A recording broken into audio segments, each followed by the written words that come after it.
Jaeger is operational.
Hey, what's up?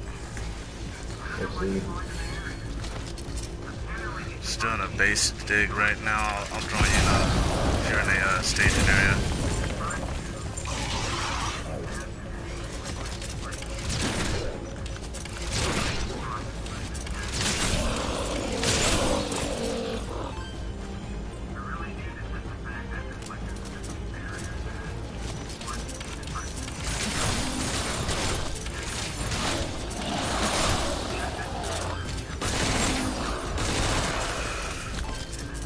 How you doing this morning? Oh, it's morning for me. Yeah.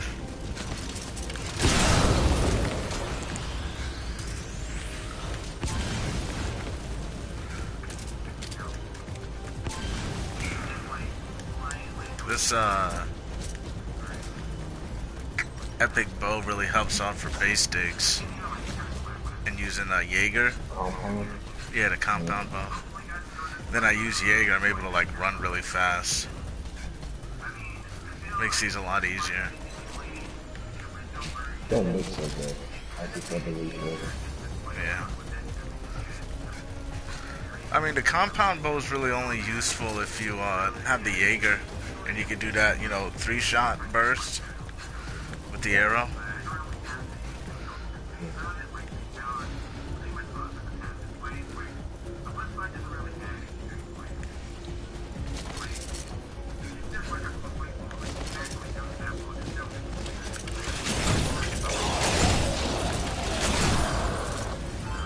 Then I have like the elemental boost gloves on.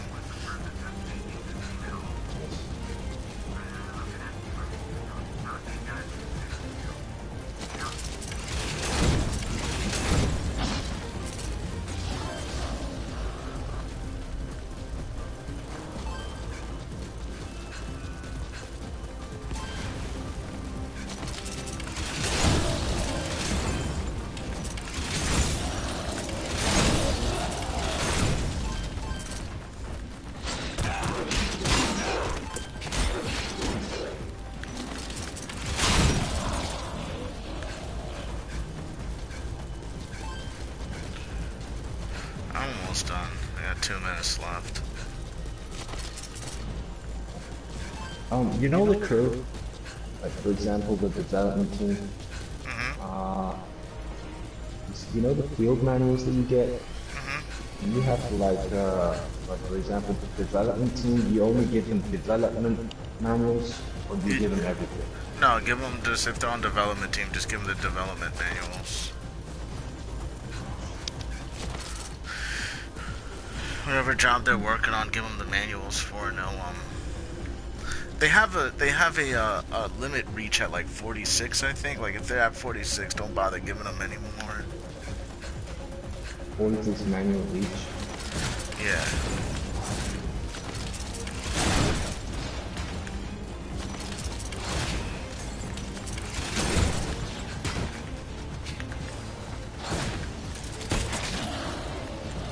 How many people do you have to have in each crew? Like is 4 enough? Yeah, you can get an A with 4. What about S? As just if you get everyone up to like 46 manuals each, on that's on the team, then yeah, you'll get us.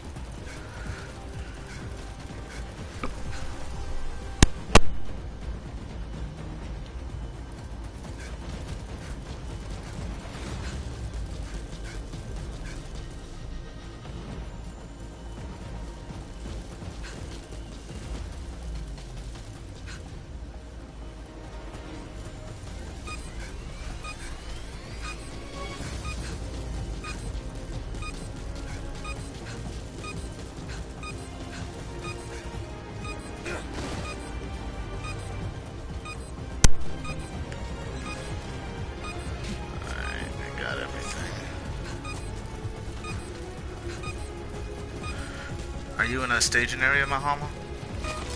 Yeah. Alright, I'll try to not do it.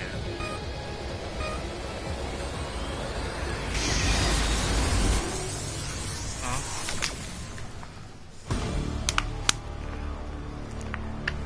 I'm taking a call. Take the mission. I'll be ready. Cool. What?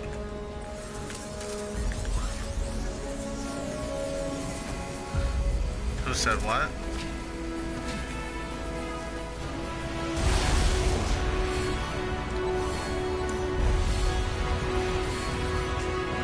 There's food downstairs.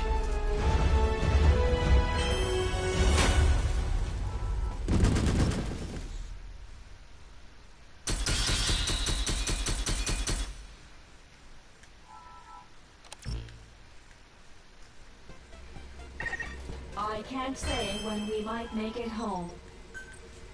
But this world could very well have more surprises in store for us.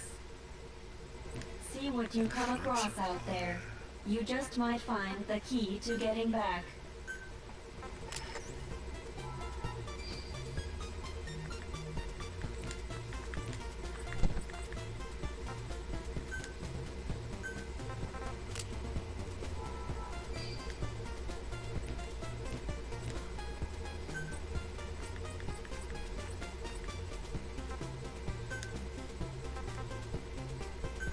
You think we can do the daily hard?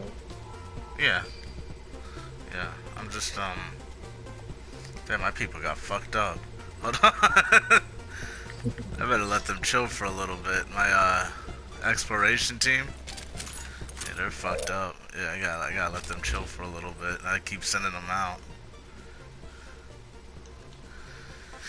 Alright, I'll join in under you. I think you're offline.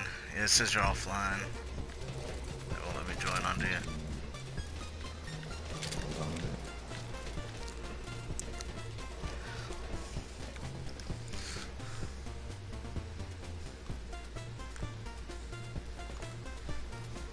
I'm on mine now.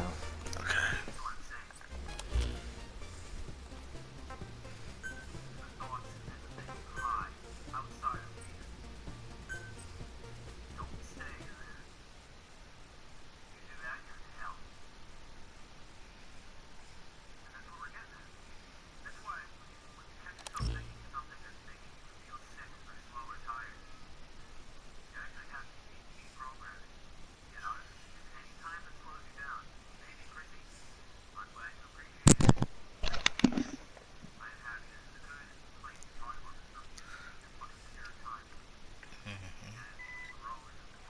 Alright, here I come.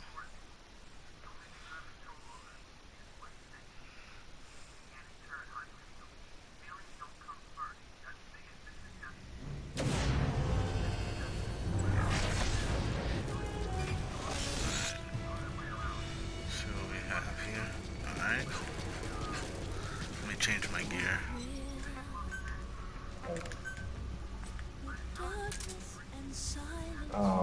Actually, you could pick the mission if you want. Let's go. We can do this one. We can do this one. You want to pick it? Oh, yeah, sure. Yeah, sure. Actually, I'm live streaming. It's probably best like this. You can do this.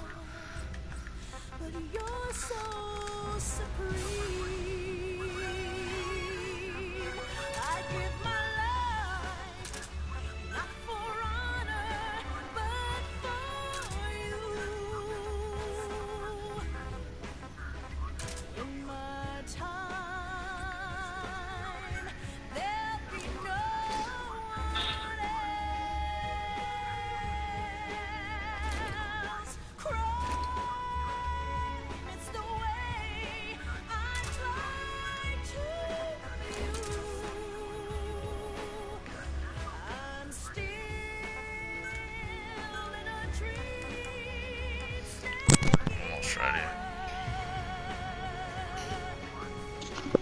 Someday you go through the rain. Someday you feed on a tree frog. It's ordeal, the trial to survive. For the day we see new life. Yeah, it's just lying there. Why?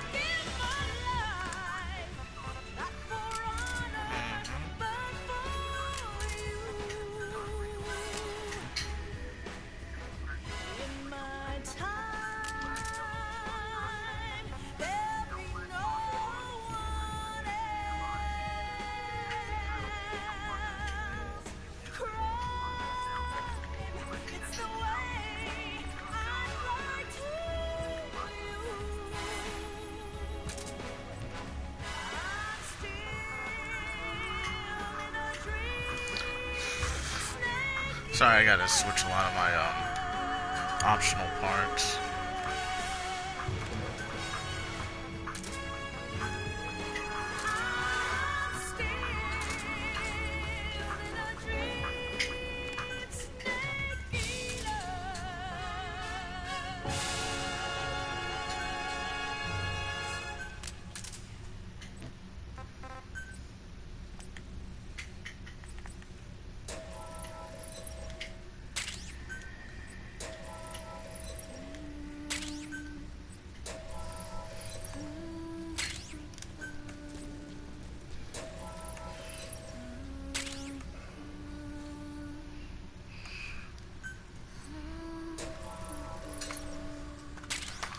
Brianna, you see what I'm wearing? Does that look weird?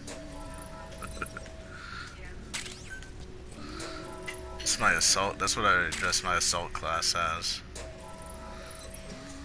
That's my assault class.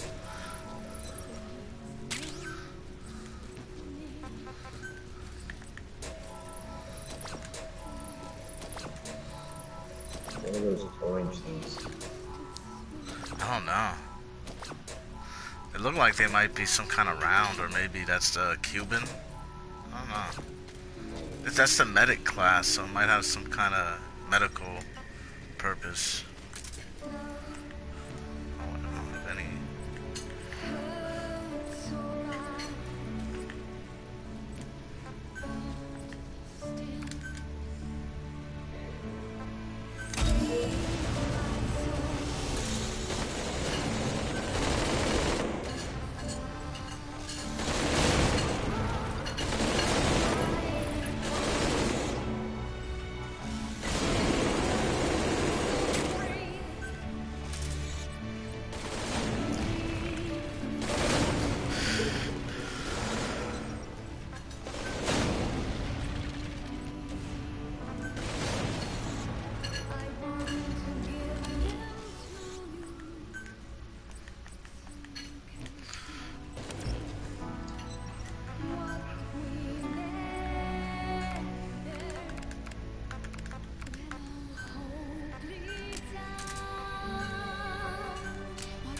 Alright, so I'll do lures.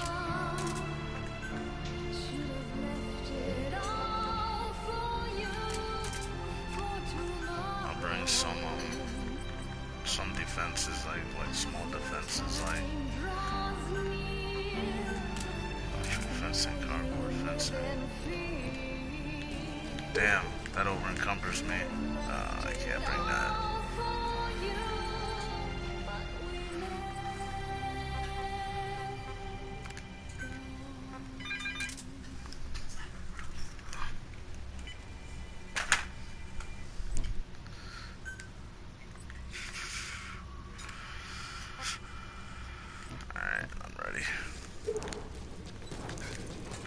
Grab some empty bottles.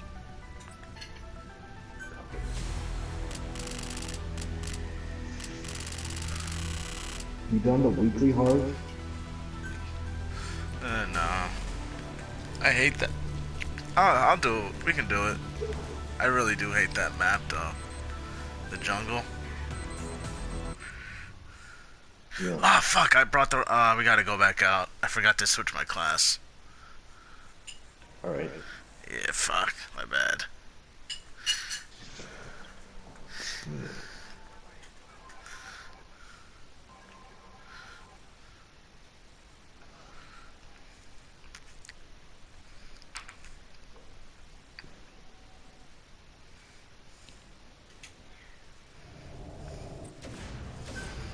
Yeah, I got my bad. I had to switch classes. Let's set my Jaeger class on. Damn.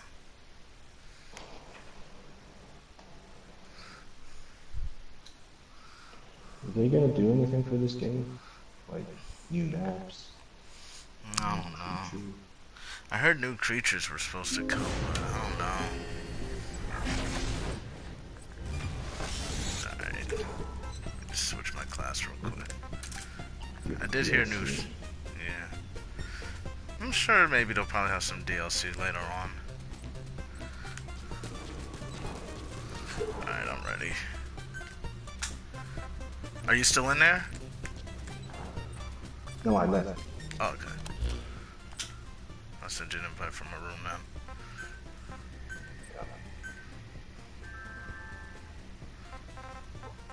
What happened, babe?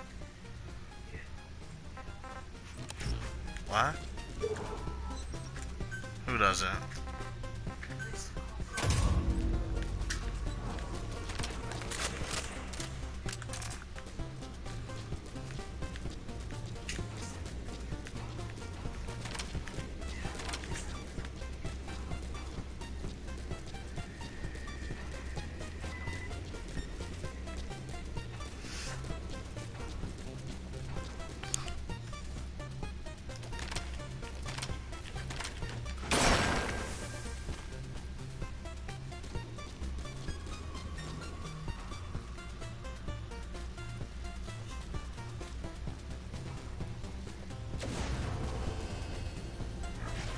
Vision one?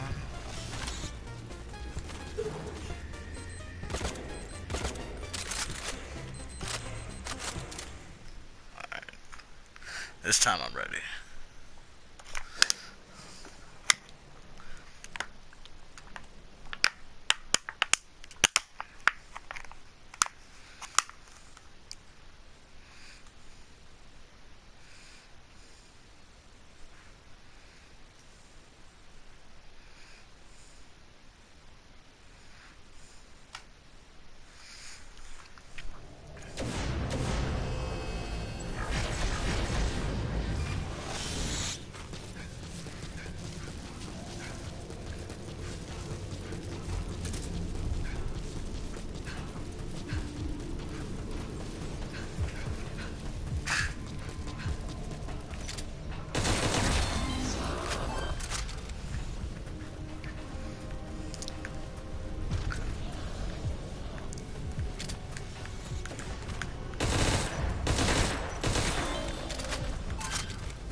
grab that one.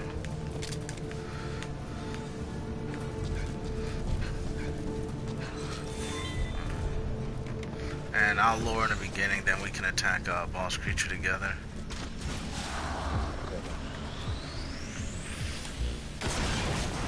Alright, we can start. Can attack between rounds. Yeah. Because of the boost on my hammer, I should be able to take him down pretty quickly. You know? Yeah.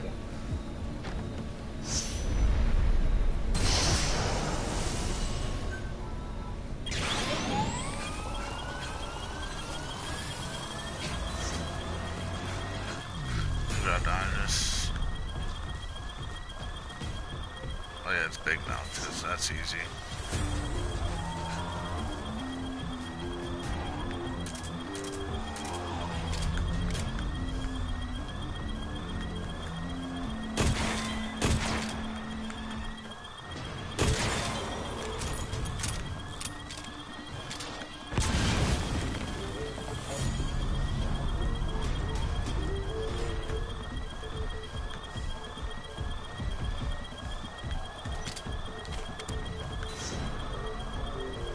Brown, look at all these zombies.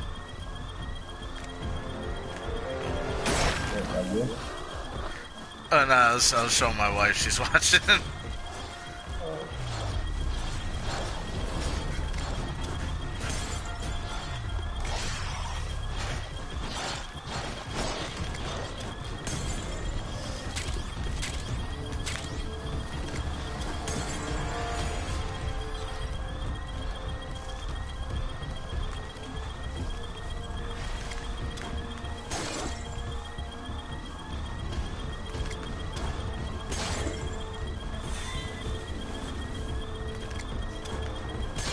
Brianna, watch this.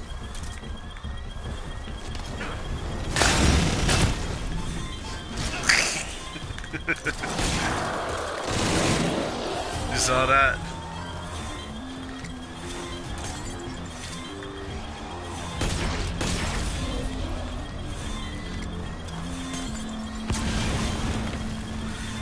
Muhammad, did your game just lag a little bit?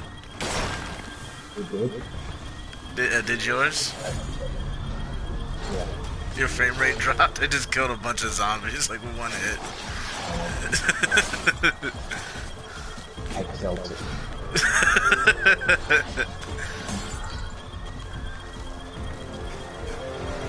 Oh, Alex is up.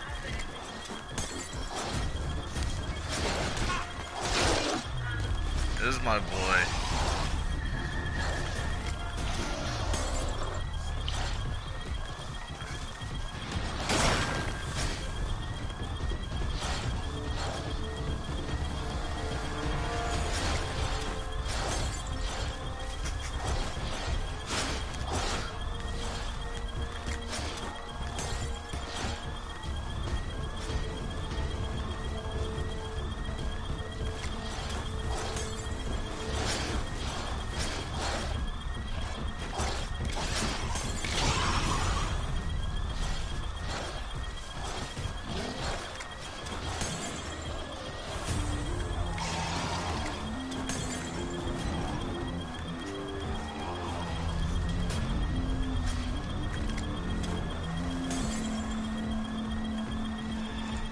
Alex, you wanna see something funny? Watch this.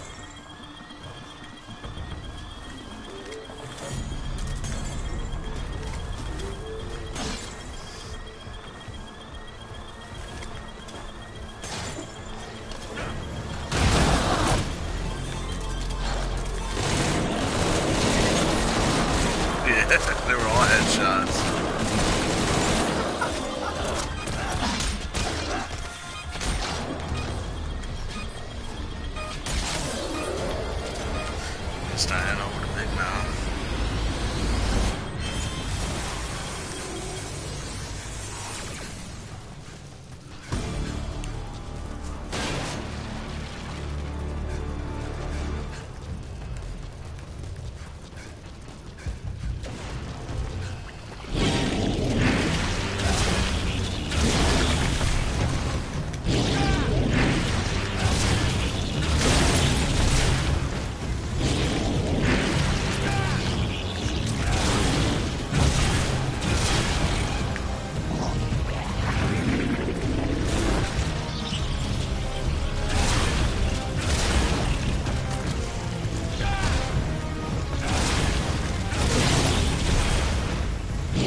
side ops out. You wanna grab? Oh, you got 16 seconds.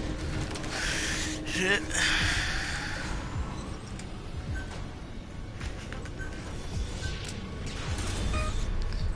Alright, I'll speed it up. You can grab the side ops.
I think I got them all.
Side op opened up right next to me.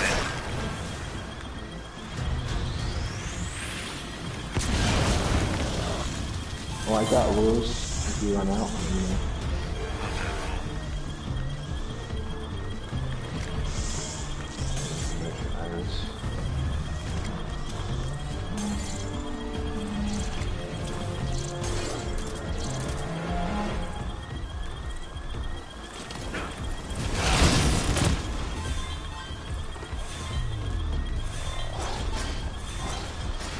That was me. What'd you do? Just bunch of them? Yeah. I got 11 left. That should be enough to last me.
Oh man, we actually made quite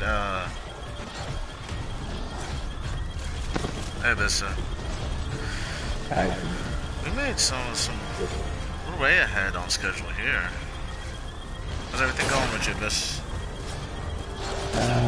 Yeah, it's pretty good. Just came in to slurp my tea. You know how much I love that sound, Steve.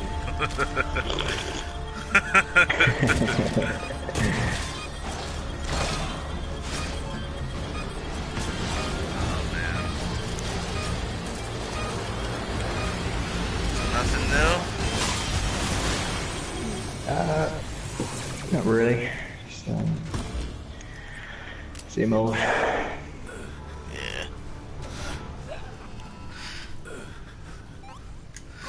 I noticed ever since my talk with Joe, he seemed to have changed his tune. Oh, really? Yeah. How so?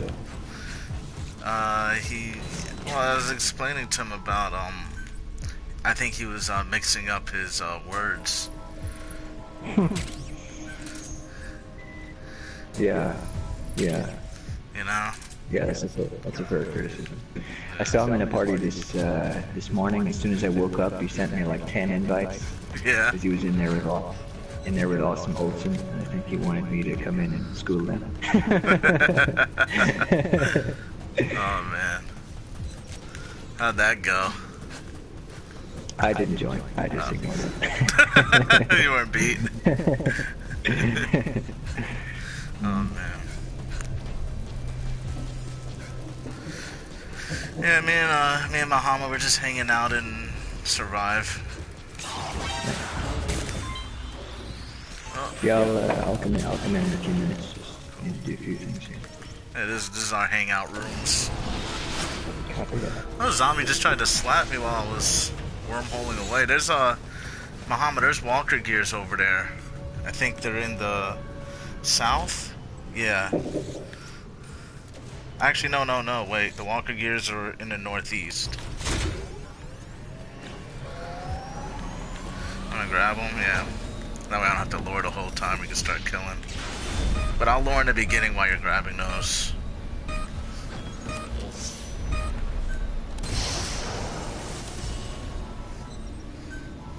Yeah, beginning while you gotta get those ready.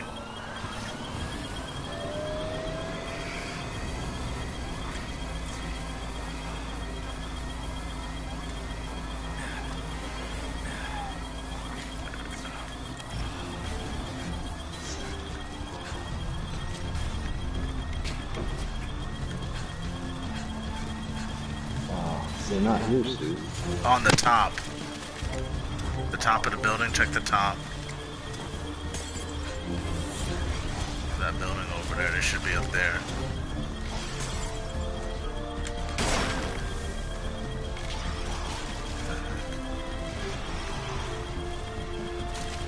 Oh yeah, this is a little bit harder. There you go, you got them.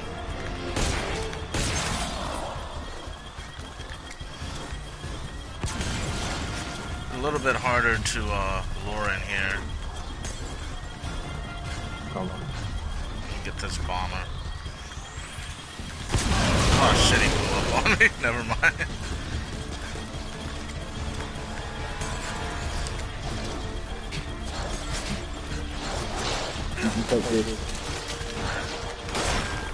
Just I'll continue to lure them.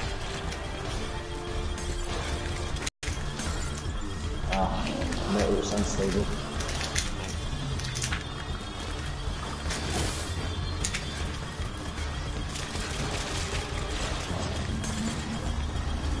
Better not.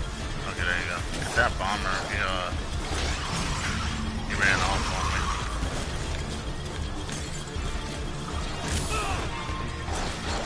Hit myself with my own decoy. Yeah, you can start using that walker gear. I'll grab the other one.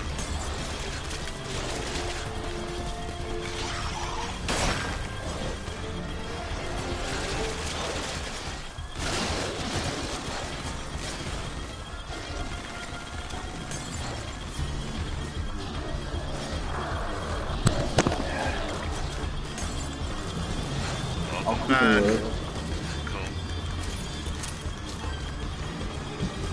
You ever hear of a guy called Shaka Zulu? Steve? Oh yeah.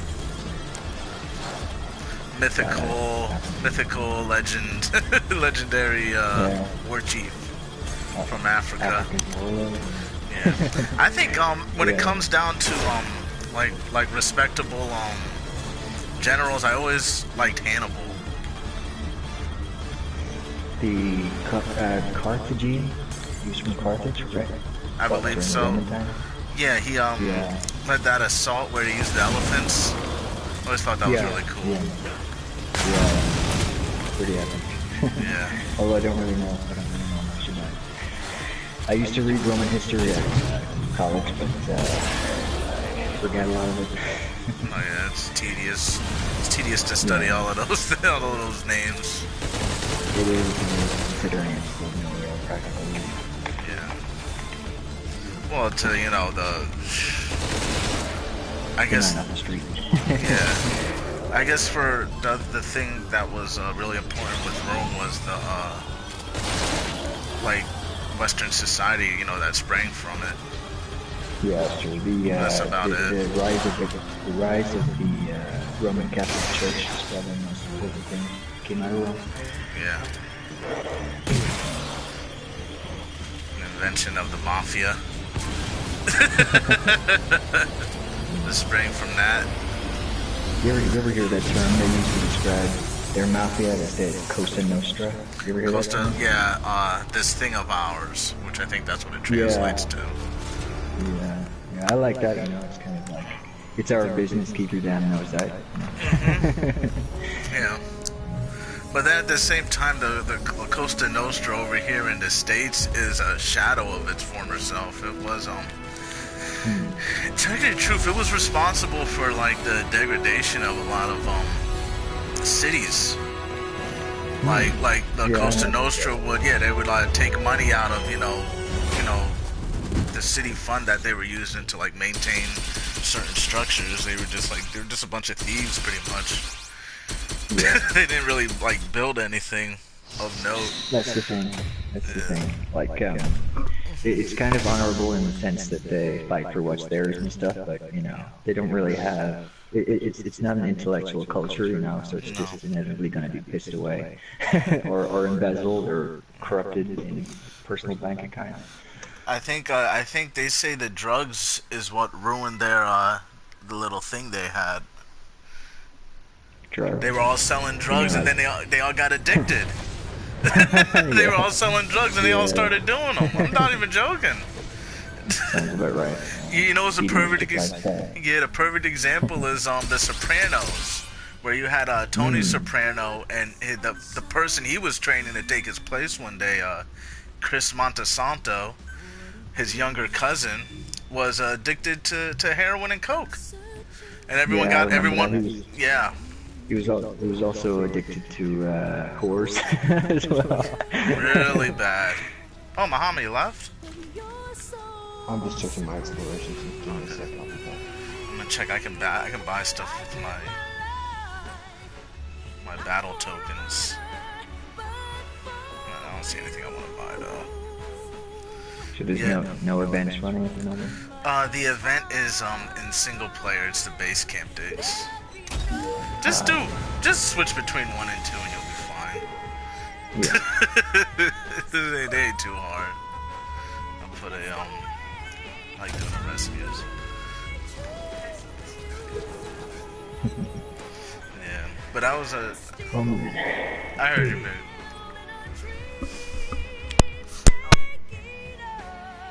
I thought that was telling when they did that, and I don't even think they did it purposely in the show. They were just showing you like, I think the guy who used to make Sopranos probably had family in the mob, and he was just writing what he saw. Yeah, it does feel like Sopranos has been hailed as one of the best written shows ever. So like it's got to be coming out of reality somewhere. And it really is, because I remember being in New Jersey, I knew guys like that, and yeah, it really was. What the downfall is the drugs. These guys were on drugs like heavy. I don't know why, but I thought it was telling. It's kind of a miracle sort of a miracle that we have power structures at all that are not completely tyrannical. You know, it's like how do you get power and then not be corrupted by it? You know, like once you have the ability to say, I can send young men into wars to die for me and stuff. You know? I have friends in business and stuff, you know, that I see in my private life, like the Clintons, for instance. They were clearly corrupted by their power. So it's amazing that we have, you know, systems that are uphold rights and stuff like that for citizens. I think they're always the balance comes from it's kind of like the balance is that they're meant to fall. Like all these systems end up falling apart sooner or later. Yeah. All these little organizations people come up with, infighting takes them down. Vices, infighting. Sometimes I use the term degeneracy. Just degenerate over time, which is kind of true. Yeah. Yeah. I mean, like the systems we have right now in the West, like it's been a long time coming to get them in the shape they are right now. You know? Like even the languages and the customs and the legal system and stuff like that. You know, it's like history all folding in one period of time. There's this Tumblr account I follow where it's just pictures of Senate members sleeping on the job. Like during talks and when they're supposed to be voting, you just look. It's just a bunch of old people sleeping in benches, just taking a little nap, talking about going to war or passing laws or rectifying statutes, and they're just like sleeping through the not the debate, but you know when they're explaining what's gonna happen. Yeah. These You old ever people- hear of the word filibustering? Yeah, filibuster. It's like talking non-stop in Parliament, or what is it you call it? Congress? Yeah, we call it like, Congress. Yeah, just like talk non-stop, put everybody like slow the passage of legislation. But it's funny because then the people when they do pass the law, it's explained to them before they go out onto the floor of the Senate. Yeah. So I would imagine it's probably like some young campaign aide, probably our age, tells them what's going on. He's like, okay, so when they tell you to vote yes or no, make sure you vote yes. Remember what we talked about. So it's like these old people are just like stand-ins. You know what I mean? They're being guided by everyone else. Yeah. Like, okay, I mean, Grandpa. I know that a lot of people talk about how up on Capitol Hill, it's like everybody has one eye on CNN constantly. So it's kind of like there's just recycling of you know, activity that goes, you know, things happen in Congress and then it goes to CNN and then it's eaten up by Congress and then it goes back to CNN. You know, it's kind of like it's like what would you call that? Regurgitation. Yeah, that's exactly what it is. It's funny that, you know, it's just like someone's just keeping the pot stirring, you know. But whether or not it's for the common good is another matter. Just like zero system.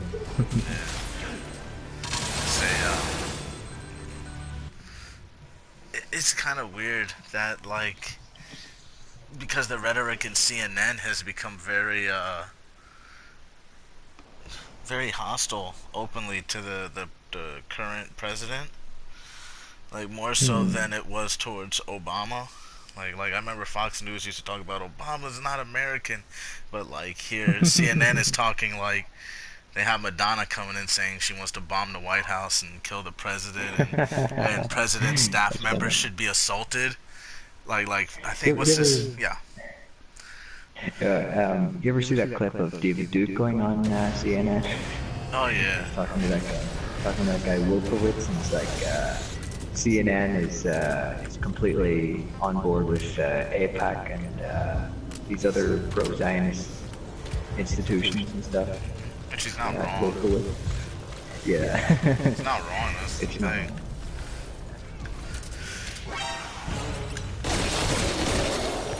because the thing with the Zionists is it's pushing that open border policy, Yeah. that UN policy where they just want to do away with borders and just have one governing body rule the world, which I don't think that's ever going to happen. I don't see how that's going to work.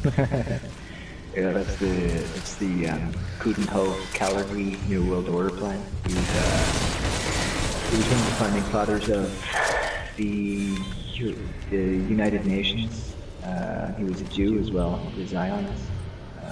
But yeah, he wrote a book called Practical Idealism, and in it he said, like, the spiritual center of the world will be Jewish-led, and then the government will be run from Europe somewhere.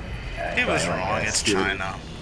It's China. It's gonna be China. Yeah. China's the main dog in this fight, I believe. Yeah. It always boils down to China, what they're gonna do, from what I've noticed. You know, it's funny that maybe this is just. You ever hear of a thing called Pareto distribution? No, what's that?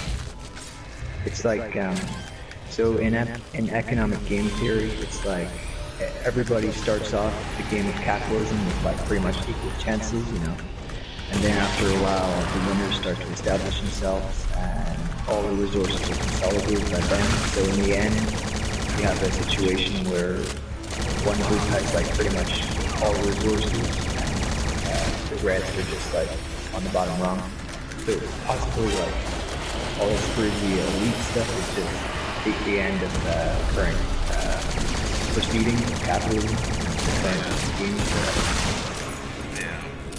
That's probably why Trump felt the need to intervene, because it no longer he found out the game wasn't going to be run by the West anymore. That it's going towards China. Exactly. I know. Exactly. Yeah. It's moving towards Yeah, China. that's actually.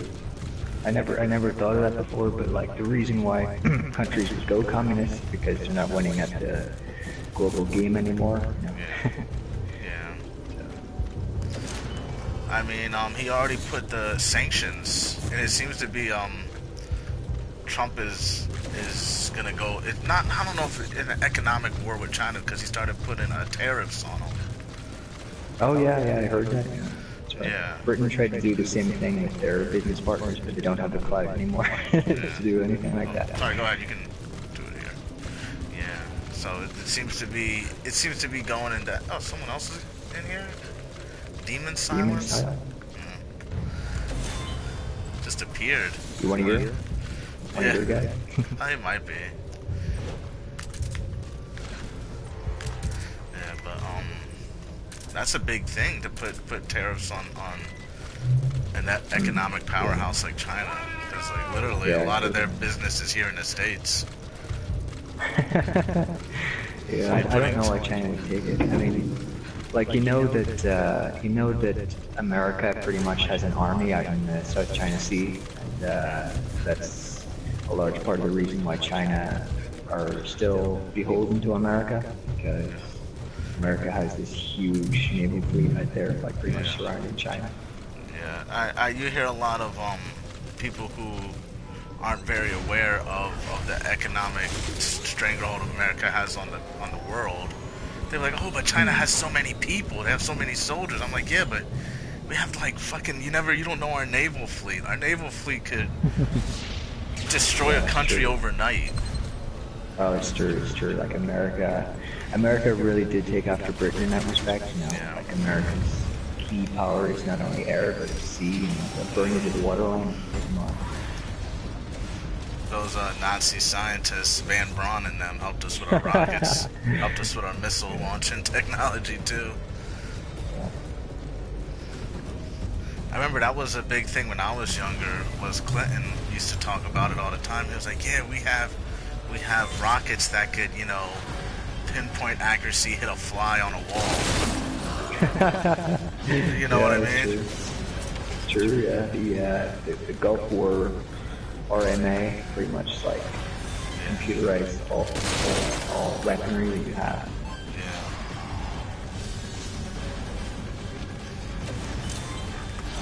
It's pretty game changing, and that's why it's like I don't see how you could get more. I guess the other thing you could do more advanced than rockets is like biochemical, but you know we're not allowed to. No one's allowed to do that. It's like, oh mom, I want to use biochemical. Yeah, that would be the, like, what do they call, like, they used to have a term for it, what's the one I think, designer plagues, you know? Like plagues that can be designed to pinpoint, kill certain people, almost like how this game talks about. You ever hear about the fart bomb? No? Fart bomb? I think I used to like do that in school when I was younger. No. This was a proper. It was a proper U.S. military project to develop a non-lethal weapon that would. It would be like chemicals that smell extremely bad to the human nose, and they would release that in a battlefield, and that would disperse any people there. But it was banned under war conventions because it used chemicals. Yeah. I heard they had this thing where they could poison someone. They could poison people and make them gay. Yeah, that's right. You heard of that? The gay bomb. Yeah. The gay bomb that was being tossed around U.S. Defense circles in the 70s. Yeah. They thought they could release. They thought they could release like pheromones into the air, and that would turn people like, gay, so they wouldn't have, you know, they wouldn't have the urge to fight anymore. They'd all be pretty much chemically women. Yeah. They'll all be too busy bugging each other. Ridiculous idea. That shows That just goes to. It goes to show that that's Trump's era in a nutshell. Yeah. Oh, yeah. Gay Boomers. bombers. Oh, the boomers were the worst. They Yeah, really definitely. were. Fucking bunch of dumbasses, uneducated. They really were the worst. I'll say one thing about the internet generation, at least, education is more prevalent now. But it's like the boomers had a lot of they had like a lot of, they could have got a lot of shit done, right? They could have land was cheap back then, and it's insane to think like if you or me were alive back then, I would have just been, people were just wanted to selling land left and right. You could go to a bank and take out a loan and just say like, yeah, I make $1 million a year, even though you don't, and they just have to believe you. There wasn't no, you could just sell a car. There was like no Carfax. You know what I mean? You could just like, you just lied. There was no way of like verifying anything back in those days.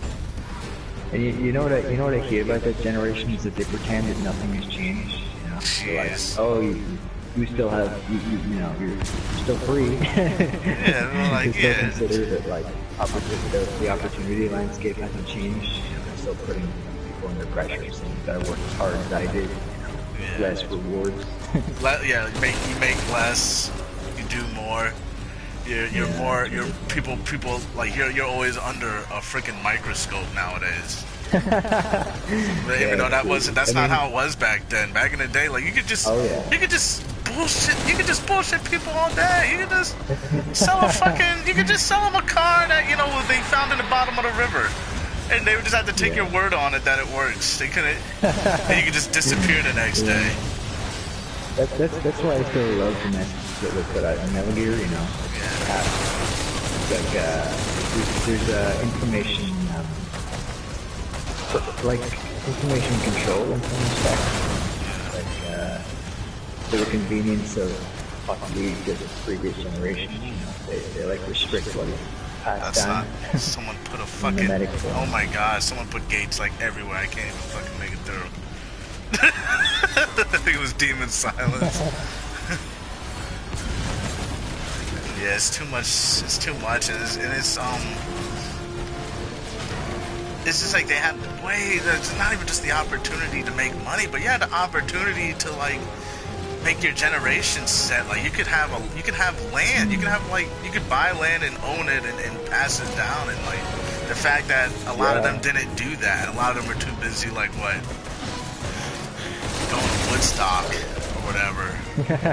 They didn't get shit done. And then they take it out and they take it out on their kids. Like, oh look, I'm done. It's up to you guys now. And you're just like, there's nothing left. What are you talking about? Literally nothing left. We can't do shit.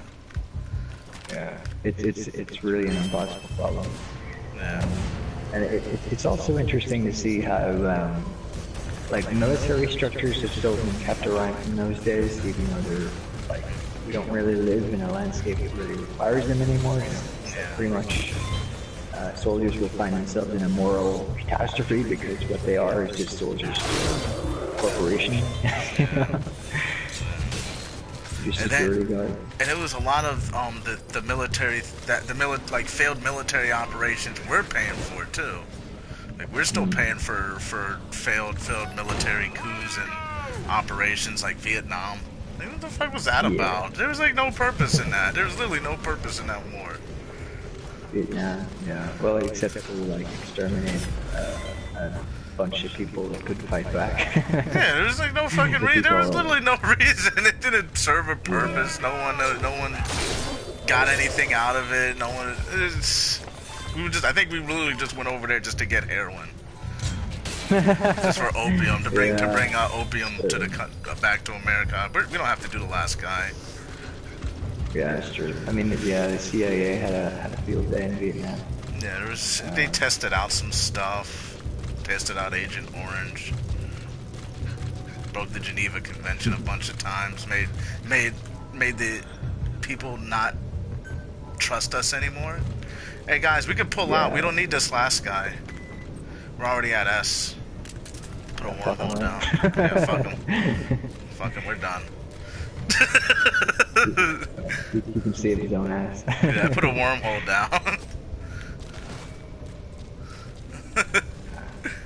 Channeling the boomers right now. That sort of self out. Yeah, fuck. Now the boomers would have fucking put out some propaganda. Everyone would have got syphilis. Convince the guy that you're doing him a favor by leaving him behind. Like, fuck you, dude. Shouldn't have been in that hole anyway. No, I think that's straight up millennial right there. Just like, yeah, fuck him. Fuck him, let's get Trump in there. And that was a millennial thing too, man. We were like, now let's do it. The boomers are stupid. Bring Trump in.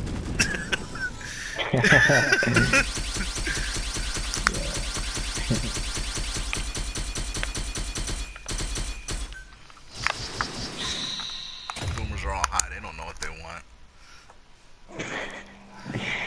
High on morphine. Yeah. You should hear their stories. Like, you're not in the States, so you don't have to talk to these people. Oh my god. Is it anything like Clint Eastwood's character in Gran Torino? No. Imagine his character, but a hippie, narcissistic, and a busybody. Oh yeah. With no charisma. So it's like they'll watch Fox News. They'll talk to you about some dumb shit. They'll try to boast themselves up, and then you're just sitting there like, yeah, your fucking generation's a bunch of idiots. The whole generation. Yeah, bunch of idiots. I didn't know shit. Yeah, I was actually talking to my dad the other day. I brought up this idea that like parents lie to their kids to make themselves seem more virtuous, and then the kids grow up stupid because they don't actually know reality. Yeah. And my dad like stopped the car and he's like, "What are you trying to say?" And the truth. But it's funny that, you know, it's like you try to talk about it in an ideas way, and then people get offended by that. You know, I guess that's some of the politics. Yeah. He found out they were all idiots. And the funny thing is, it's like it's in the history books too. Like you can open up a book and be like, "What the hell were they thinking? What the hell?" Yeah. Sometimes I think of the Nazi Revolution as like that because Oh yeah. I've read the books that Hitler was convinced were true and the scientific racism and stuff. And it's all bullshit. It's just like, you know, Negroes are lazy and never do anything, and Asians are cheap, and it's like Oh. it's like yeah, it's just like opinions put in the scientific format. You know? Yeah. It's ridiculous, but it's pretty easy, you know. You just like you get someone with a voice of authority like Hitler, and you know his opinions become like there was this thing in the Nazi Constitution called the Führerprinzip, which said that the Führer could override the law, and that his word was law, pretty much. So that's the kind of culture you're dealing with. You know? Dealing with idiots. But I fear, I mean, from what you're saying, but the boomers there, possibly that generation was the same, no better. They were all the same. They didn't have open forms of discussion. In fact, a lot of times with the boomers, you see that their generation sought to end debates. They didn't want to engage in debates. They openly always sought to end debates. Yeah. They weren't comfortable. They weren't comfortable with say you made a provocative song. They weren't comfortable with it. They shut you down. Reactionary. Yeah. I mean, it's pretty abhorrent by modern standards, but I mean the left, you know. Yeah, they act like leftism really gone too far too. Yeah. And they act very much the same too as the boomers did. A lot of stuff you see with the left where it is hedonistic, and then also they also seek to shut down open debate a lot of the times. Yeah.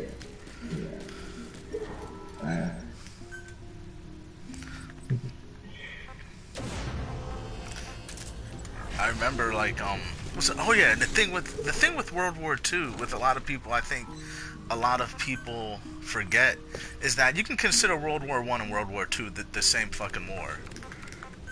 Yeah. It's just like they were spread out. Yeah, they were just spread out. So it's a very strange dynamic, because it's like then if you look at it as one war, then it was literally just the Germans' fault. Yeah. They were at Pretty fault much for like- both times. They were at fault they were at fault for everything that happened during the war in Germany. Yeah.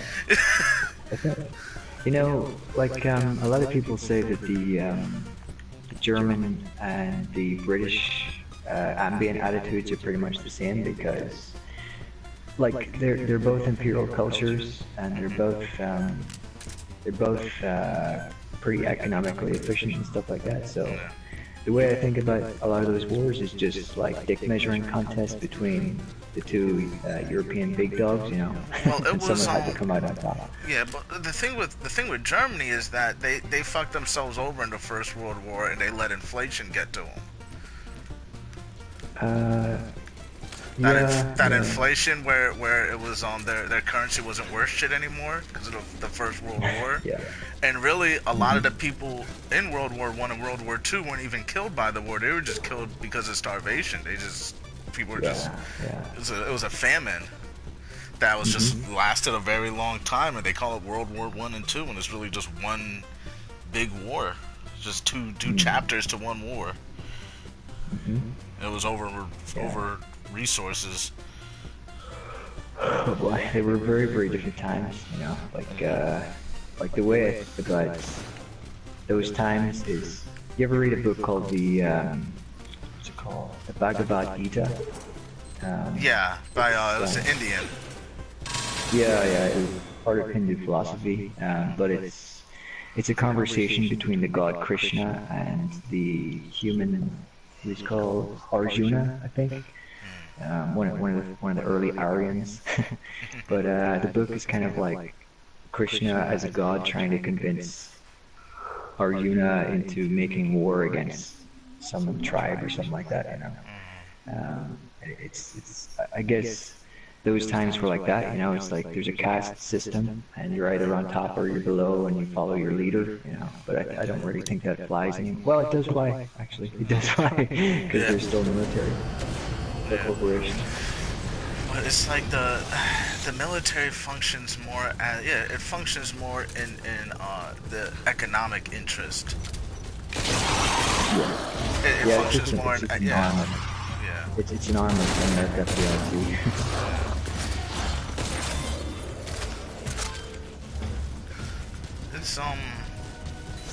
It's not really as complicated as a lot of people make it out to be. I really think it all boils down to mistakes, economic mistakes countries made lead to war. Like one economic mistake we made was the UN acting in the Middle East and putting Israel there.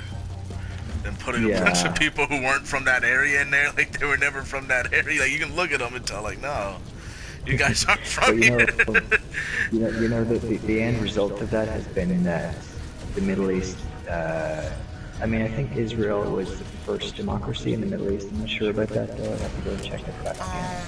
But pretty much the outcome of that is like if America sees itself as in the business of exporting democracy, which is its great national cause. And it's defeated there. And democracy is a strange thing because in the Torah, in the Old Testament, there's no democracy. They had kings. So where the fuck did where the hell did that come from? That's a Roman thing. So it was Rome again. It always comes back to Rome. We try to blame everyone else for some reason. Everything always comes back to Rome fucking shit up. Ancient customs for political purpose. Yeah. There's no democracy in the Bible. I don't see it. That's the only time you see democracy in the Bible is when they went to Rome and they all voted to kill Christ. That was democracy. That was the only time you see democracy in the Bible.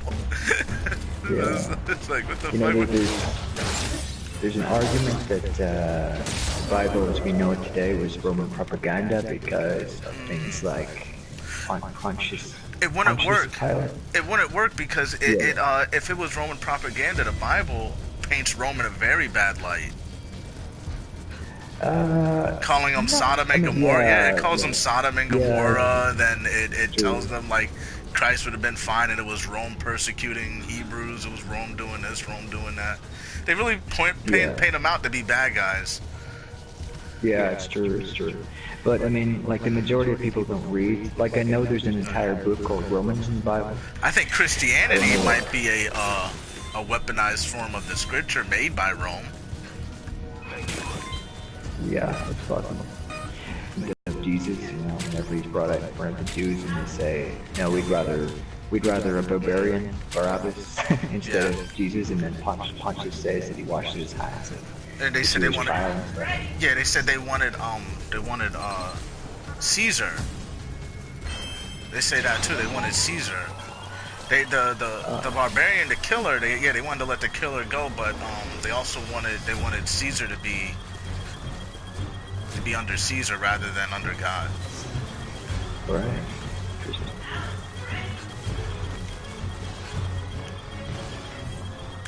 Is it the waifu in the background? Yeah. Oh, where the hell did these guys come from? What the heck? Waifu in the center. Yeah. That guy's not gonna be able to kill that boss creature. Oh, he's fighting him? Oh, damn. I think he's doing some pretty good damage. I'm gonna get in some of this. Some of that. Frostbite ass. All frosty and shit. I'm gonna go around his back.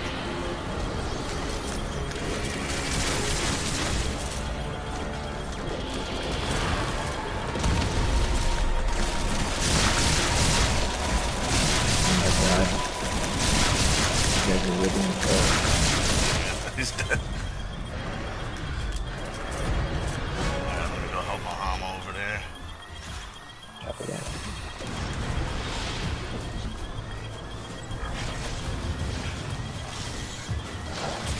I can see this mapping like Peace Walker style Monster Hunter mission kind of game. Oh yeah. I mean, that's really what I like. At least that's the one thing I like about this game. It has that Monster Hunter thing that I liked in Peace Walker so much. Yeah, And we actually can use co-op in it. But really, it's like this game it's a hit or miss, but it's really like I use it just for hanging out. It's a hangout room. Do you think the Metal Gear saga was completed during the course of all the games it put out? I think it was completed at 2. Yeah, I see what you're saying. Yeah, I think it was done at 2. I don't think they should have continued after that. I guess everything else is just fan service after that. It doesn't really serve the storytelling aspect. Like, I don't think it really matters who the philosophers or the patriots are. I don't think that shit really matters.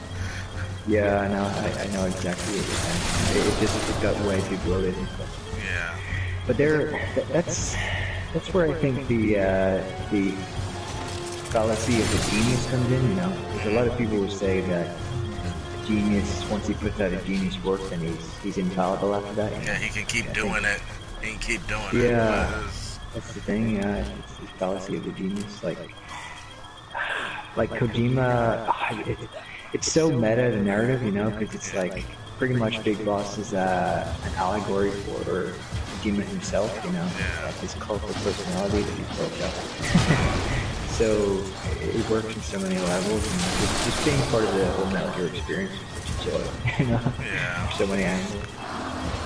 And I just think it was really how we would say done to death. Yeah. I don't think they needed a lot of that shit. I don't think they needed to. That's why I'm surprised there hasn't been any more like unofficial fan projects, because they pretty much got like a whole roster of characters that have been. It's Konami's doing. It's Konami's doing. Yeah, true. The only reason they let this guy work on this project is because he. Do you need food or something? I just fell from a great height. I think it was they really. I don't know. They let the guy who originally worked on Snake Eater work on this game, and I guess he worked on Snake Eater and Peace Walker, and you can feel it. I think Snake Eater Peace Walker's gameplay dynamics was that guy. Kojima just wrote the script, but it seems like Kojima kept writing the same script over and over again for Metal Gear. Yeah, he did. He definitely. I don't know. I think like because MGS1 was such a goddamn masterpiece, but you can see that the style changes after a while. It becomes a little more self-conscious of itself, you know, because he knew that he had it working for it. Like you only have to look at the reaction of the very first trailer that was put out for Metal Gear Solid 2 that he knew he already had instant purchases, you know, shit over that. Like they saw a Cyborg Ninja and they're like, oh shit, I'm getting that. You know? Yeah, and everyone was like, I want to be a Cyborg Ninja, I want to be a Cyborg Ninja. Then he was like, okay, I'll make a character that's a Cyborg Ninja. And everyone's like, this is shit. Fuck you. I hate this fucking guy. Give a snake back. That's true. That's true. Like women would see Snake. The funny thing is one of the things Kojima said was a Asian woman saw Snake and immediately didn't like him, and she was like, "Who the fuck's this old dude? Who's this old fart?" And that's what made him make Raiden, because he's some teenage Japanese girl saw Snake and was like, "Who's this old fart? I don't like him." And he was just like, so he thought he needed to make a young. I was watching a video on YouTube the other day about what the Chinese people think of white Europeans. It was pretty interesting. A lot of them were openly saying that, we think their facial features are better than ours, and stuff like that. Yeah. The cucked out race. Yeah, exactly. It's like, that's a part of Pareto distribution too, is because like the white European race has been pretty much traveling all over the world the last 500 years and like establishing itself. And there was kind of a point where they've got so much shit under their command. Everybody thinks they're superior. You know? it's like they're stacked up with a lot from the current 500-year game of back and forth. It's interesting that. And also, this is what happens when you control, when you put out a lot of media, as the Western world does. Like they put, because really they say they like the features, but like you walk around America and most Anglo-Saxon you see are like heavy set, pasty, pimples everywhere. You know what I mean? But it's just like they just put out they'll show you a picture of a heavily photoshopped, airbrushed woman and say like, this is how we all look. And you're like, Sure. And you know, this is a part of that lies that the previous generations have accumulated, that the modern generation thinks that beauty is like a given. They can't look at it, can't look at anything that's not beautiful anymore. Like, fucking tragedy. But one thing I will say, which might be kind of racist, I really don't like the look of Asian eyes for some reason. I really just don't. I never liked the. Like I don't like for instance, it's tiny. They're tiny eyes. It's not usually just as a hallmark of what's cute. You usually think wide open eyes. Yeah, true. And that's what all the Asians put in their animes. Yeah, I mean that's a human thing, because that's how we. Yeah, what's going on? What's up, Maham? You need help, Mahama? No, I said big eyes. Yeah, big.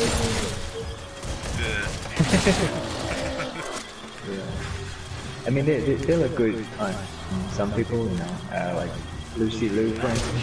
She has nice fusion eyes. But she's also has a heritage in some of her heritage is white, European. Her eyes aren't as Asian as you go over there right now and you look at some of them, you're like, can't even tell if you're asleep. You awake or you sleep, and it's bad. It's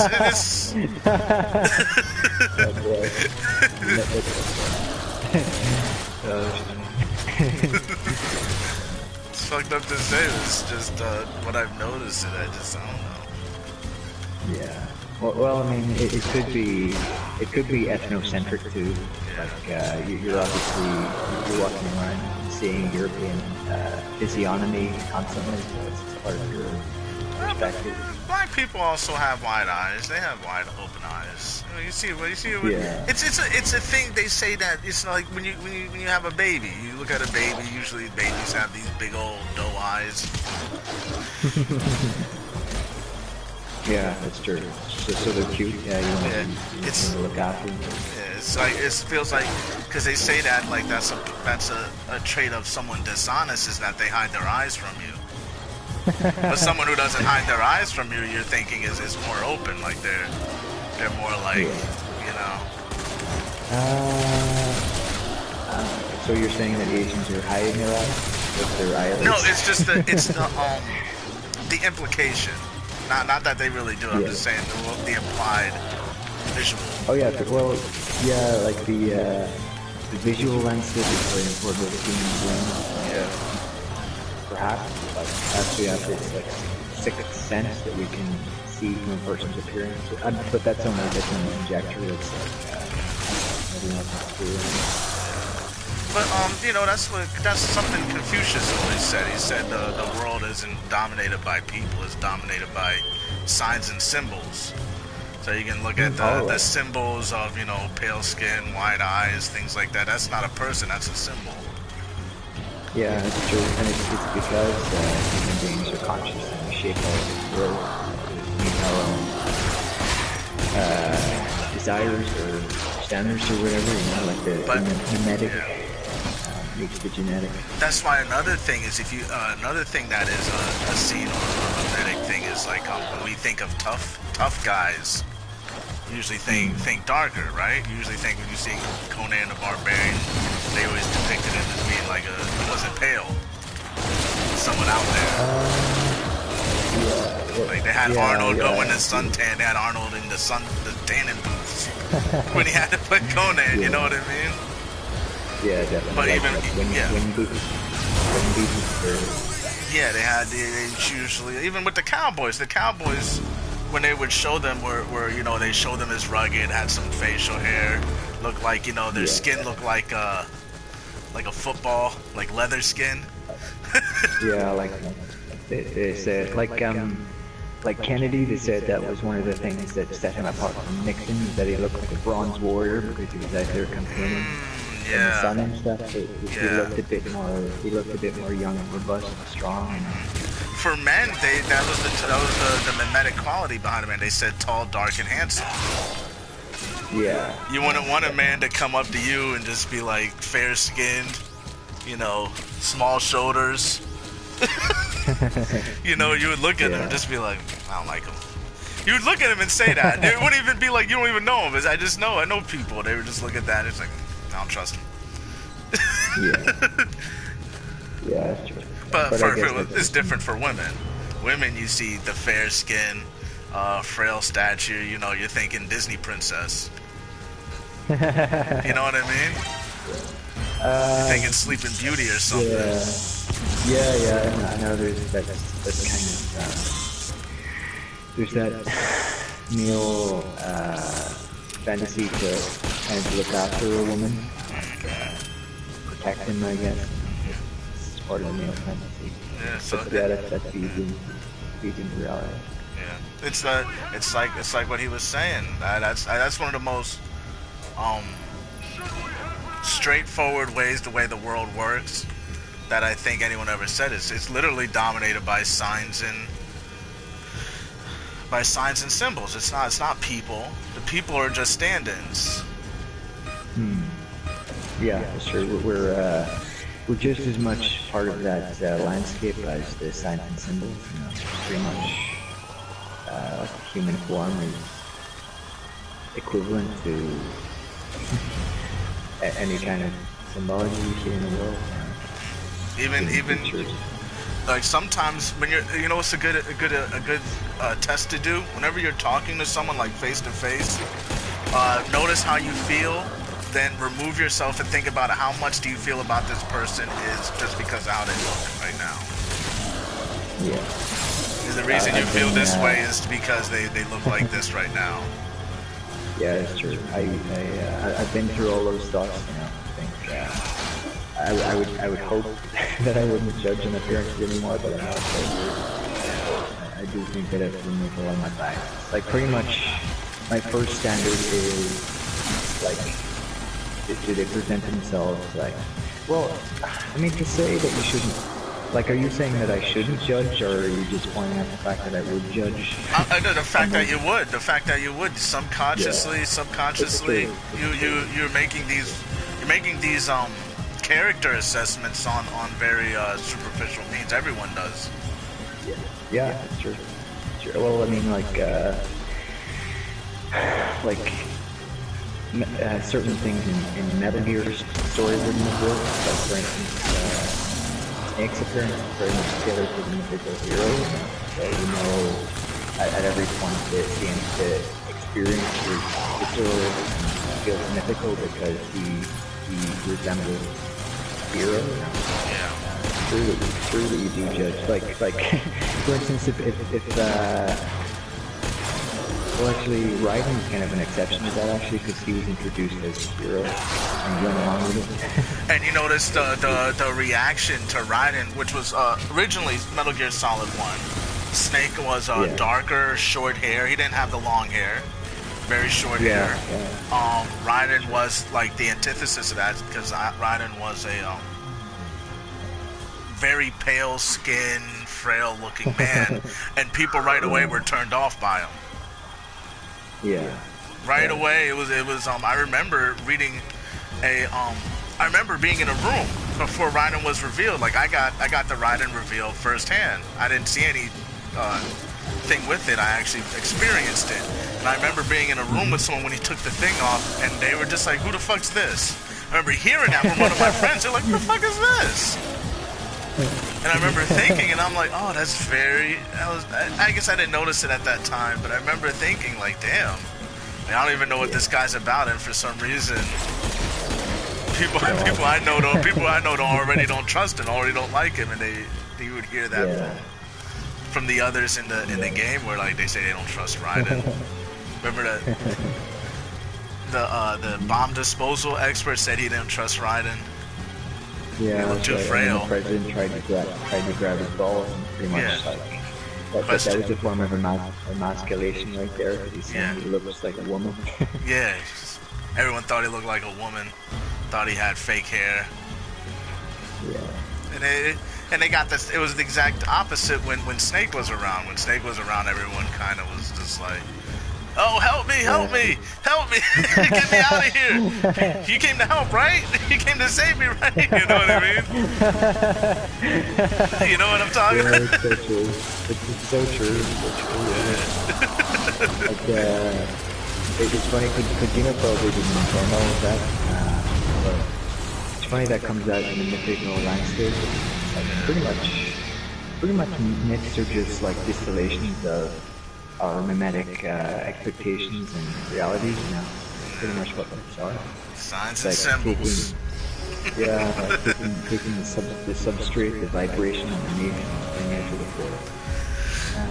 And I think the new current generation is more aware of the signs and symbols than any other generation before it, because we meme them. We make fun of them constantly. They're like, "Oh, remember this symbol?" Yeah, it's true. It's funny that a new language has become, but it's like a visual language, and it's like moving images and stuff.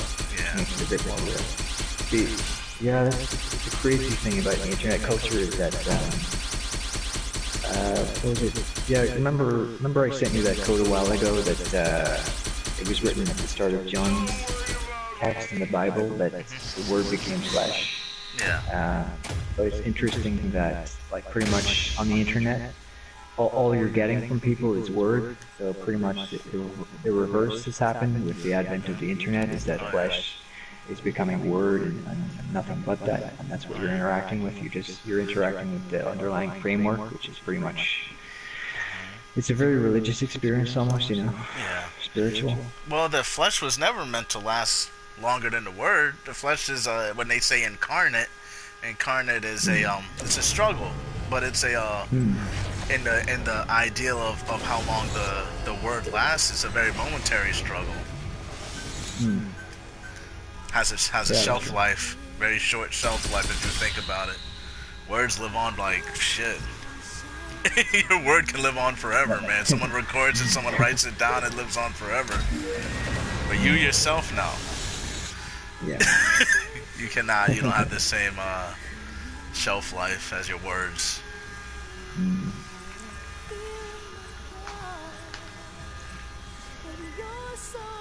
Oh my God. Nothing but the best philosophy on this channel, please. Oh, Muhammad left too? Come back. Exploration team. Copy that. Just repairing my shit. I like this mask. Wouldn't have figured you for a mask person, Sometimes you need them. but Hide it your- kind of looks like your face. So. Hide your true intent. Using symbols. Yeah, I would use a mask if it meant I had to use a symbol. Yeah. Use it for the symbology. This reminds me of a spider. And that's kind of how you play this game. As a spider. Just set up your webs. Right? Yeah. You make your bed and you lie in it. Jump down with your fangs. Even this weapon looks like a fang. Some of you, right?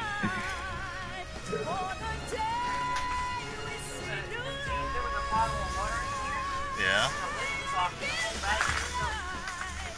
Oh, that sounds like an Alex thing. It sounds like something Alex would do. Oh man. You decided what you want for breakfast?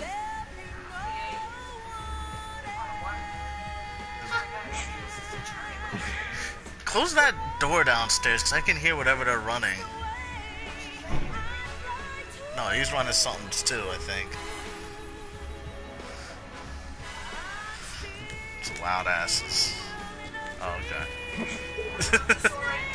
Yeah. Alright.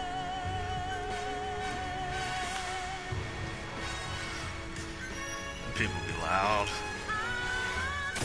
Signs and symbols, man. I have to see if that's also in the Bible. That sounds like something you would read in the Bible, too. Yeah, probably. It sounds prophetic. Yeah. But that's interesting that Confucius said that. Possibly. Well, no, he would have said it after because Confucius came in a later period, I think. Yeah. So much wisdom going around the Eurasian region around those times. Would have been a great time to be alive. They said a lot of it was taken from Hinduism. Oh, well, I mean, like, they say that, you ever hear of Vedic culture?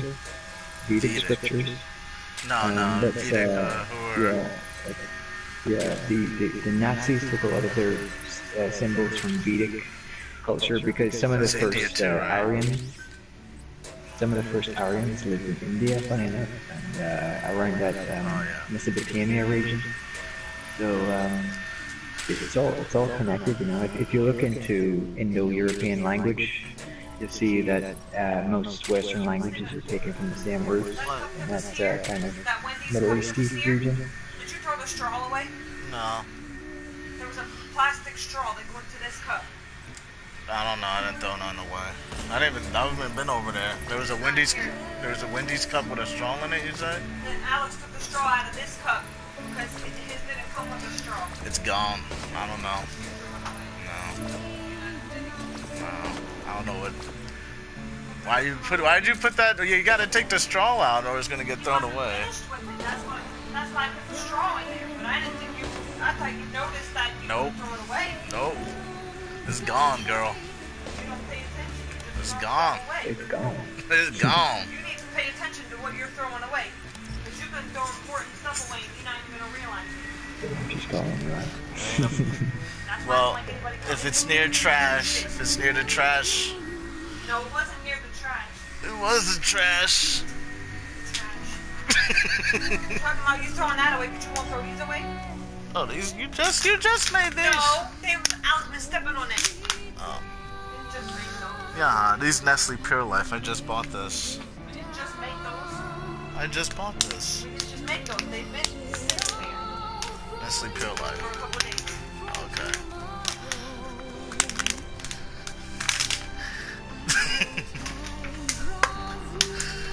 You throwing that at me? I'm throwing.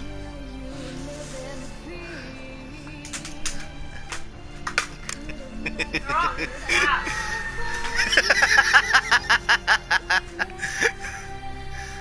Stop. No, you're going to hit you in the head now. Alright, go ahead. You can hit me in the That was a headshot.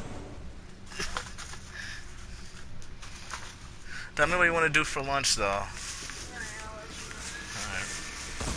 Muhammad, you coming back in? What? Yeah, I accidentally went into my own room. I know you were saying you wanted to stay.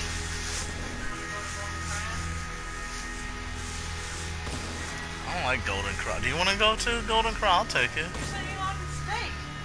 Yeah, but I don't want to go to Golden Corral. I'll take you if you want to go.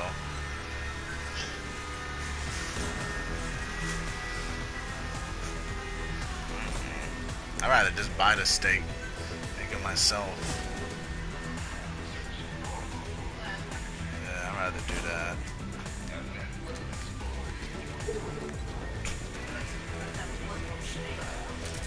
Turns me off. I don't like seeing other people eat.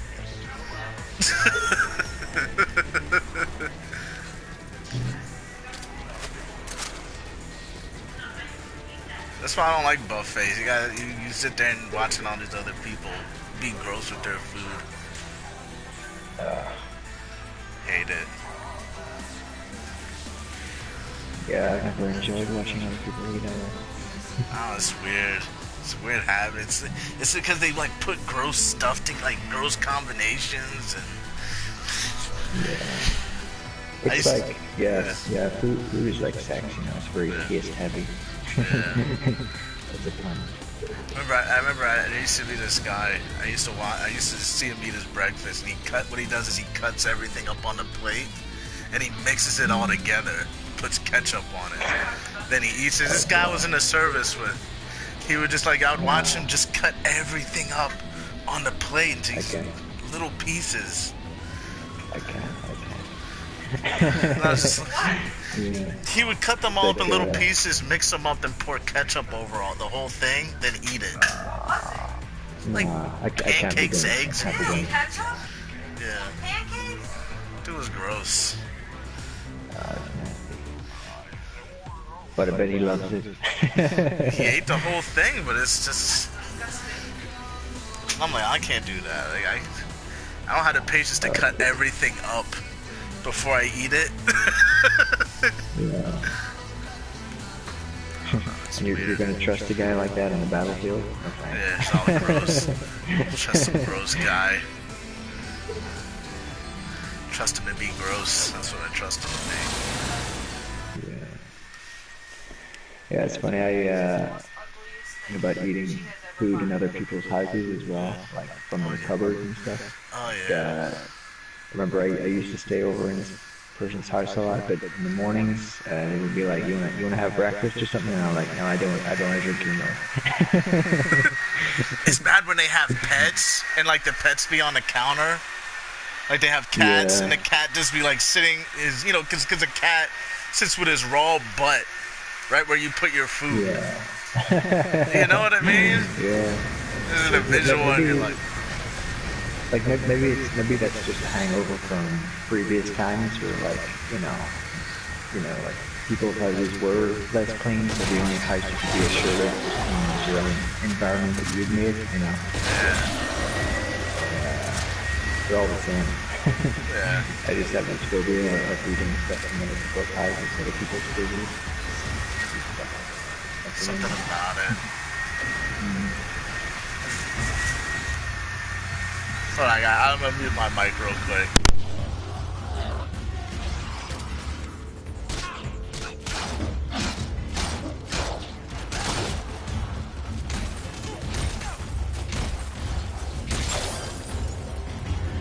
So how's your day been, Mohammed? Oh, not too bad. Been home all day. Nice. Yeah, I got a week of vacation. Nice. Yeah. Taking My some. visit from London tomorrow. Oh, nice. Gonna take you out and buy you ice cream, I think. I gotta do that for him. It's really hot here. He hasn't been here for 20 years. Yeah. His Yeah. wife's Spanish. Huh? His wife's Spanish? Nice. Have you met her yet? Yeah, when I was in London. Ah, cool. Yeah, that's right. You went to school in Britain, didn't you? Yeah. Yeah. Did you enjoy your time there? Or your... Yeah, it was good, but I mean, I obviously would have enjoyed it more if I was there now. Yeah, of course. Like, when you're a kid, you don't know how to enjoy yourself, kind of, I was mostly Yeah. around. Yeah, I feel that way completely. Childish. Yeah. I would have preferred to be there now. Yeah.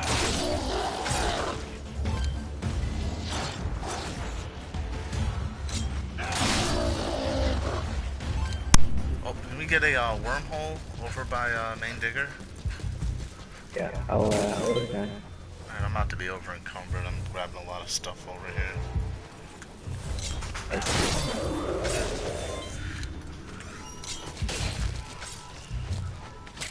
And I'll put mine over here so we can collect iris in between. Character's walking around like he's got a turtle poking out his butt cheek.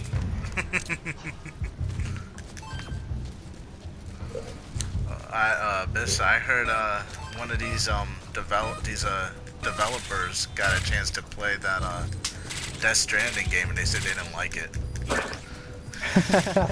I'm not bloody surprised. They said they didn't like it. They said it was too weird. I mean, It was too weird. They were just walking around the whole time. Like I was thinking, I think what he's trying to do is grapple the sci-fi concept of parallel universes. That's what I think I'm seeing in that, is that these dead people or people from different universes are like, their spirits are not at rest or something like that. I think that's what the story is about. And he's going places to like put objects in the right place, like a jigsaw puzzle, to like put spirits at rest or something like that. I think that's what I'm seeing in the game. I'm still not sure. Like the game is not sure controlling, so you'll be sure to be taken on a cat and mouse chase with the truth. And they're probably going away. I don't know. I think the marginal returns for the team's efforts to really dwindle on that stage. I think people are feeling most of the time. And also, he never made a release date. It is like, I don't see a return coming back if people lose interest. You know what I mean? People lose it. It's not like how it used to be back in the day, where it was like, you know, the person you were going to Kojima for these types of games. Now it's like, good games are pretty common. Everyone can find a good game, you know? Oh, yeah. And the fact that he just didn't release that no release date is bothering the shit out of me. Yeah. Death Stranding. Really don't know what he's planning for. Like, apparently, yeah, I know that Sony are getting upset with him right now because there's not much show for the Yeah. And he's just, all he really showed was that one trailer. That one gameplay trailer, and there wasn't anything, they didn't do anything. And it's full of just like travel, there's no combat in it. It's just completely ridiculous. It doesn't even really need combat, it just needed something. Just even if it was just like he was talking with people. I would have been alright if they just was like an environment.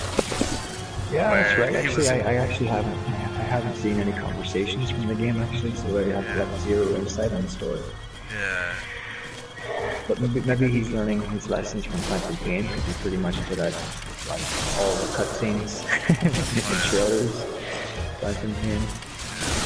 I would have liked to just see like it could be like they walk somewhere and he makes it to an environment. They just show the environment he made it to, and, you know, show him delivering it, something. You know what I mean? Show him like, oh, it was hard to get this here. Had to go through hell. Like, you don't even have to show him going through hell. It could just be implied, like, oh, I finally made it, you know? Yeah, you just see a cutscene of him dropping off a hot nurse, and she's like, "Thank you, that helped." Yeah. Something. You'd be implied, but it's just like I don't know what the fuck I was looking at when I saw that trailer. Yeah, neither did I. It seems very, very abstract. I think Kojima's going hard for that Dahlia-esque artist credentials. I don't think it's a worthwhile venture. Yeah. I don't think so. I think his goal is always to try and combine TV, movies, and video games. But I think there are other projects that are doing that just as well. You know, like Naughty Dog, for instance, putting out that recent Uncharted story, The Lost Legacy. I mean, that was awesome. Like an awesome couple episodes of the television program, you know, great. Last of Us series as well. Yeah, that's true. I'm certainly doing things right. So maybe he's no longer the champion of that cause anymore.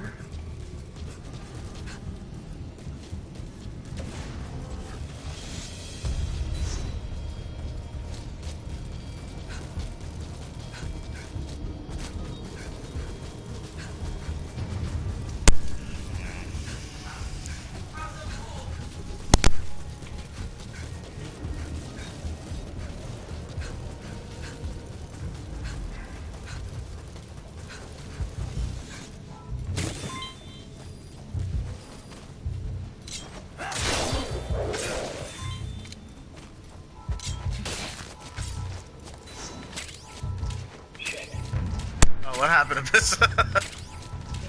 It fell down again. I really have to stop doing this. Throwing yourself off of cliffs. Not good for your health. Yeah, joy here.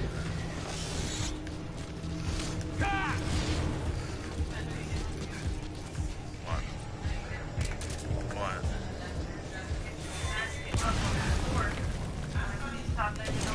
Which basket? Hold on 1 second.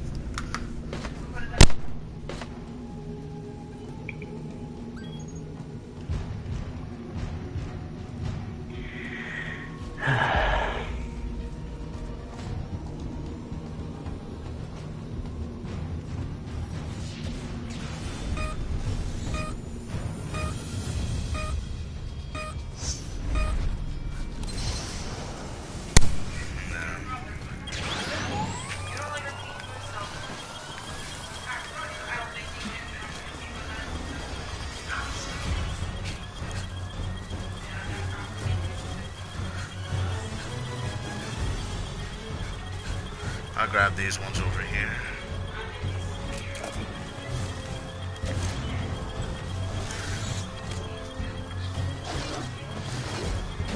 Hey, you know what? Even a movie or a show would show you something to get you excited. Like, he didn't really show anything that got me excited about the game. Everything I've seen about the game did not make me excited. Funny, what's that person service you have in UPS? I think that's it.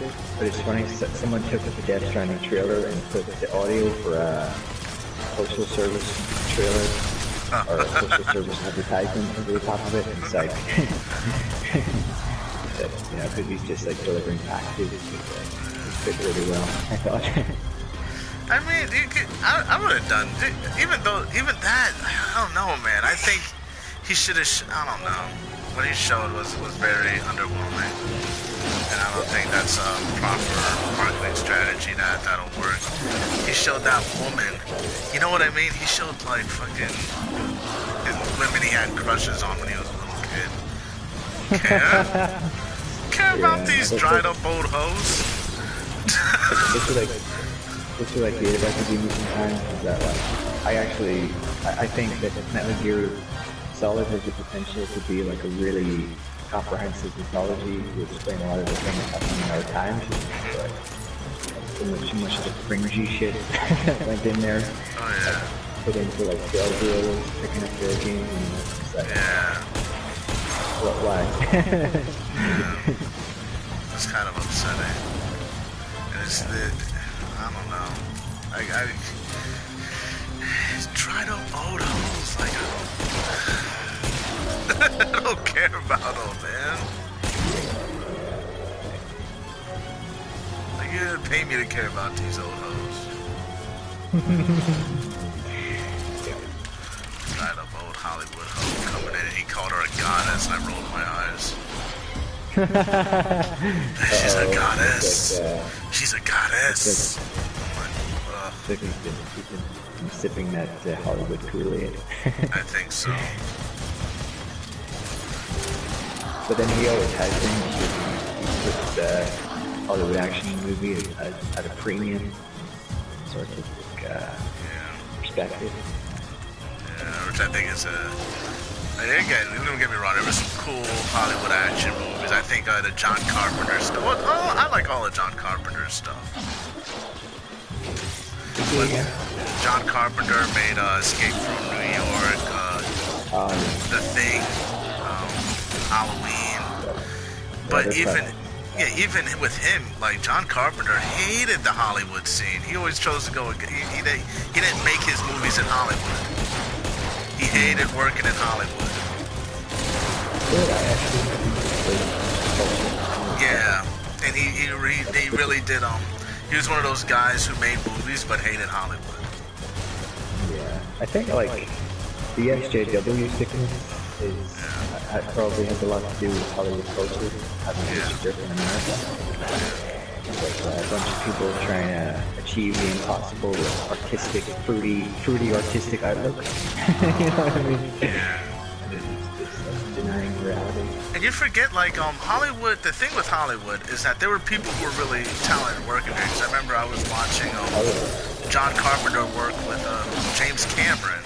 And James Cameron was painting, for Escape from New York, James Cameron painted a landscape. Like a very well done landscape of New York, and that's what they used in the movie. To, you know, when they were doing, you know, the flying scenes and shit like that. And you forget, like some of these guys are just insanely talented. That's why they're there. Yeah. Oh yeah. Well, yeah. Talent always rises to the top. Like sometimes you have situations where parasites will rise to the top on the back of. Personal relationships with these talented people, and then they just right on top of the connection. But like talent always rises to the top and makes these structures fly. And the fact that you had people like James Cameron and what was I just saying? John Carpenter. These very talented guys were making some good films, but they were making films outside of the Hollywood environment. But then you got someone like Kojima, like he's associating their talent with the Hollywood environment, and they're going in, like he's getting caught up in that shit, and like you're starting to see it in his work where you're just like, a lot of it's starting to seem too pretentious. Too pretentious, and he's losing his original audience. That's the perfect word I would use to describe it.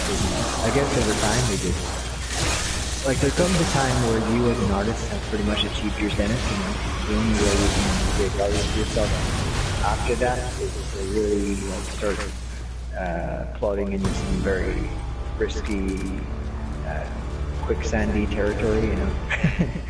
And I think for people like Kojima, he's grappling with that. Yeah, like the Hollywood scene stuff, and it's showing him up a little bit. Yeah, you can see it. That's the problem. Like you see it.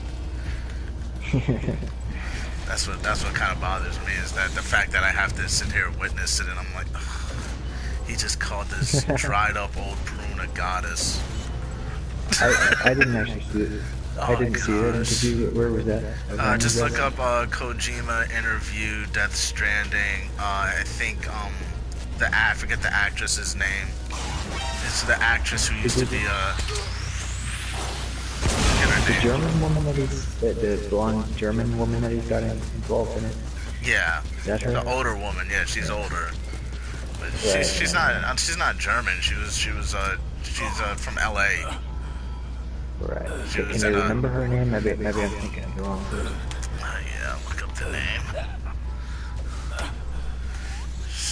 She's just some bimbo from LA. From the fucking 70s of LA. And he sat here and called her a goddess. I was like, are you serious? Yeah, that's a perfect example of how the impossible can be achieved whenever you start hanging around with people of other races. I think I finally got this goddess to come work with me. I watched her when I was a little boy. No, I actually dated a woman that was 20 years my senior because she was Asian and hot. So because it's like different races. Yeah. I was kind of intrigued. Yeah. I guess it's a funny thing that race is kind of like this treasure that's hidden in plain sight. Like all of a sudden you can just go to a person and say, I'm interested in you because you're of a different race, you know, and that starts a whole new story, you know. Yeah. Happens everywhere. But then you get to know their personality. You're like, oh, you're just a dried out old fucking prune. Yeah, so true. What's her name? Oh, Lindsay Wagner. She is German, but she's from Hollywood. She's from LA. Yeah. Lindsay Wagner. Yeah, she's a dried up old bitch. This girl. She looks like a woman I used to work for in the healthcare. She worked selling vitamins. She had like herbal food store, some fucking hippie chick. Had these like crystals around here and was ringing bells. Well, like, after looking into African witchcraft, I actually have a little more respect for people that are into mysticism and stuff like that. But no, she's just a Libby, hippie Libby woman. Libtard. Yeah, she's a libtard. She's I don't know. She's what she's like Lindsay Wagner. Is a good representation of her, and the fact that he called her a goddess made me roll my eyes. Like, look at this old witch. Calling this old witch a goddess. Do you know what you call that woman you got from the Bond movie? She's in Spectre. She was the Bond girl for that. You know she's in that project now. Oh yeah. That French chick. Yeah. I will say she looks retarded. I looked at pictures of this Lindsay Wagner. She actually looks like Eva from MGS3. A little bit. Yeah, but she's just a lot older now, and her eyes are all droopy. Yeah. And she's from that era. She's from that yuppie era in the 80s. Yeah, she certainly looks like she smoked a lot of weed. Like that kind of person. Yeah, like, the fact that he called, like, that's the thing that got me. I was just like, really? And they're talking about, like, yeah, he finally made a game where, you know, you don't have to be a fighter, you know, you don't have to hit people, and I'm just like, she's like, I wouldn't have got, this is what she said, I wouldn't have got involved with this game if I thought it was a violent game. And she's like, she's putting herself on a pedestal, like, people who play violent games are wrong, or bad. Some old, tried-out hippie. Look at the interview. That's like saying people who read violent literature are wrong, you know? I mean, like, you ever hear of a craze called the 50 Shades of Grey book? Yeah. You ever hear that? Yeah. It's like violent sex with a dominant man. Yeah. Like S&M shit. So basically what you're saying there is that all women that were read that book are wrong. And the fact that they're saying violence should be people avoid engaging with. I mean, it's stupid because you think about, like, fuck, violence is a part of our world, part of nature. I just caught the wrong. Oh, shit. Violence is a part of us, so it's like, how can you say we shouldn't engage in it? I would say that violent games are an antidote to the coddling that we see around us right now, and that's why I think I enjoy playing them so much. It's like pretty much like Zero's system has pretty much it's exported violence around the world. You know, like violence doesn't happen where we live anymore. You know, it's like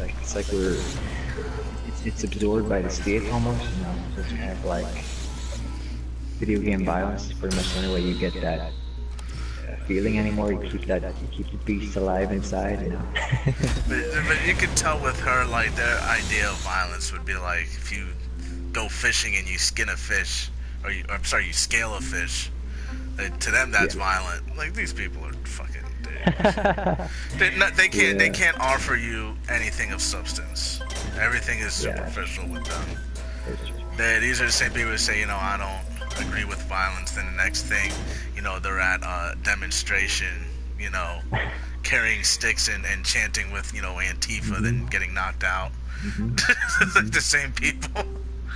Yeah, we're living in very ridiculous times. It's hypocritical. Anyone who says they don't engage in violence or they don't see the value of violence is a hypocrite, because they'll be the first people, if they get pissed off, you know. Lindsay Wagner looks like the type of chick, like when she was younger and she was dating a boyfriend and a boyfriend pissed her off, like she hit the guy. You ever see these ones? You know what I'm talking about? Like, dude did something. She looked like she would hit you. She looks like she would hit you. You know that guy Ethan Klein from History? Yeah. She looks like his mother. It's like hippie LA parents. Yeah. You know? Oh yeah.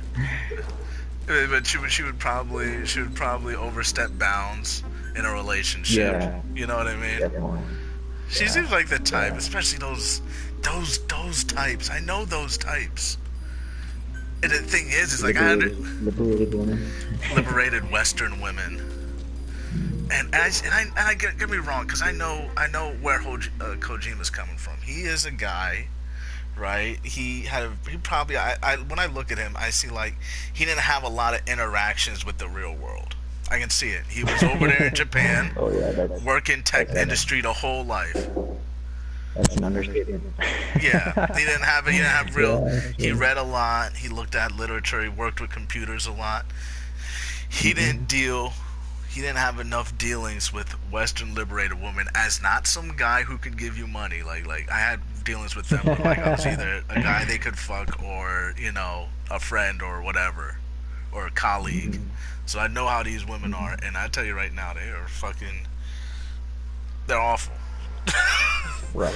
They're nihilistic. They're the true representation of nihilism. As you'll see it with these liberated Western women. But this world could very They're well true have more nihilists. surprises in store for us.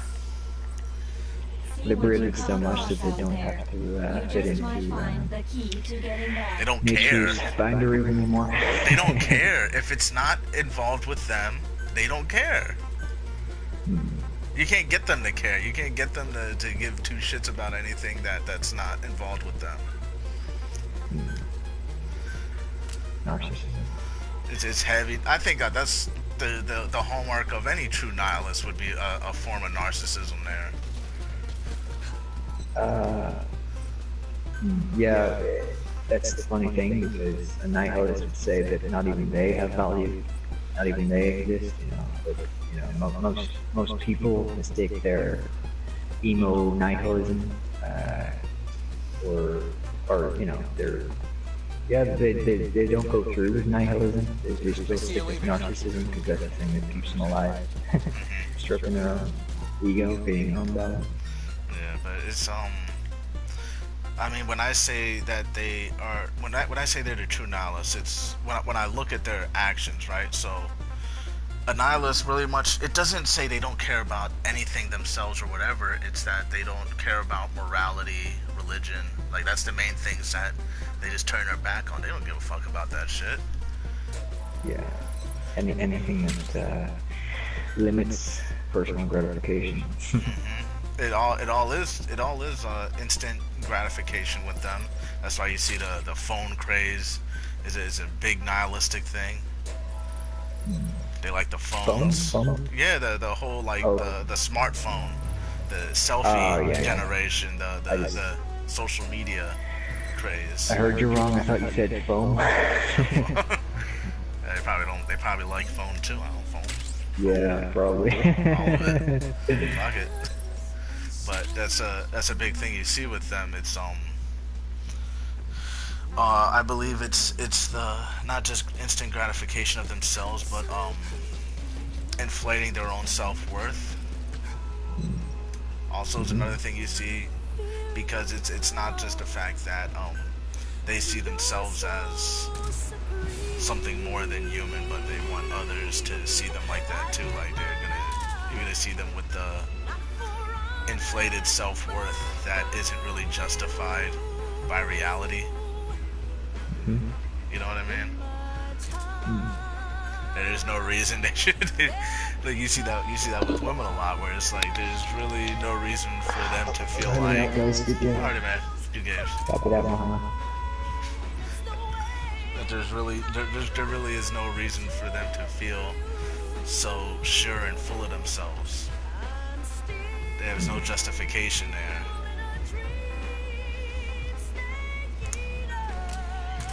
I remember I used to. Did you go into single player there, Steve? Oh yeah. I was getting stuff ready. Copy that. Probably gonna go do breakfast. Not breakfast, lunch. Oh yeah. Yeah. Spend some time with the fans.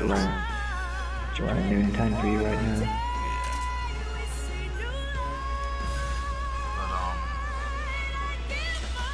But it's like, and also the promiscuity too. Kind of, I find kind of offsetting, because it's like, who did I see that with? You know that that comedian everyone makes fun of. It's like she's a white blonde woman, Amy Schumer. You know who that is? Yeah, I know her. I know her. Yeah, Is she sounds like a very Jewish name? Schumer, yeah. She's related to Chuck Schumer. Right. I believe. Chuck Schumer is the head of the DNC. He's over here in our yeah, he has a job over here in the States where he's doing all this I think he's in Senate, maybe Senate or Congress. It's some important guy. But that's Right. I think they're related. So she's connected and she used the family name to get Become famous herself. to become a comedian where she stole a bunch of people's jokes. Yeah. Yeah, and she's kind of like one of these shocked. She's like always talking about her vagina or something raunchy, like raunchy female comedian, but stealing everyone else's jokes. I mean, you could look this up. Like she is awful. She's an awful woman. But she's kind of the same vein as this these women Kojima calls goddesses. These like blonde Western women who are fucking gross. Like if you really know them, you're like, oh, it's just gross. Yeah. It's funny. I wonder if we really understood what we were getting into with buying into Kojima's visions. You know, like what were we really taking into ourselves? I mean, I liked it for what it was worth, and I think I have enough sense to realize that he wasn't alone with a lot of his projects. Oh yeah. You know, He surrounded himself with talent.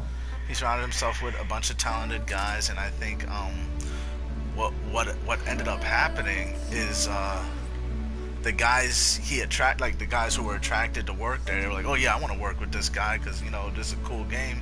I like the premise. Yeah. While Kojima probably didn't like the premise so much, he probably didn't care much for it. But he was just like, you know, at first he might have liked it, then he just, you know, got bored with it, but you know, was forced to stay. Mm-hmm. So we got the games we got, but then like you have to realize like he probably lost interest after 2. Yeah, I know that he was constantly saying that he was going to quit out on the series after 2.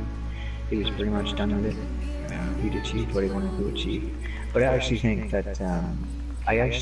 that Phantom Pain's finale was, I mean, I'm so glad that happened in the series, you know. It's like giving us the original gamer generation that have grown up with behind figures like Snake, you know, and saying that was all you know, so go out and live your life now. You know? take the big boss legend and it's yours, you know, it's yours to have. Do what you will with it. I like that a lot. It's a good analogy with the way it ended, but I just still to this day I'm like, man, you really should have. I hear that. You know what I mean? I hear that. You can't help to feel like it's kind of a cop out. You know? Yeah.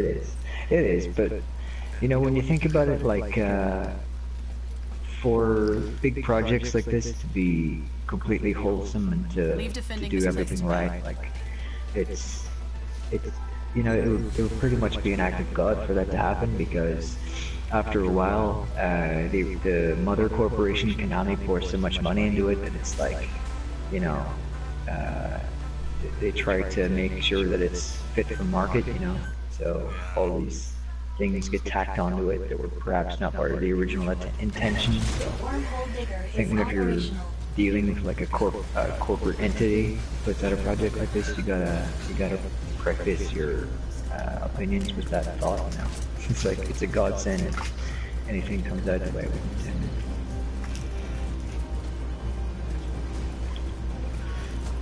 It could have. In a second, I'll just redo this.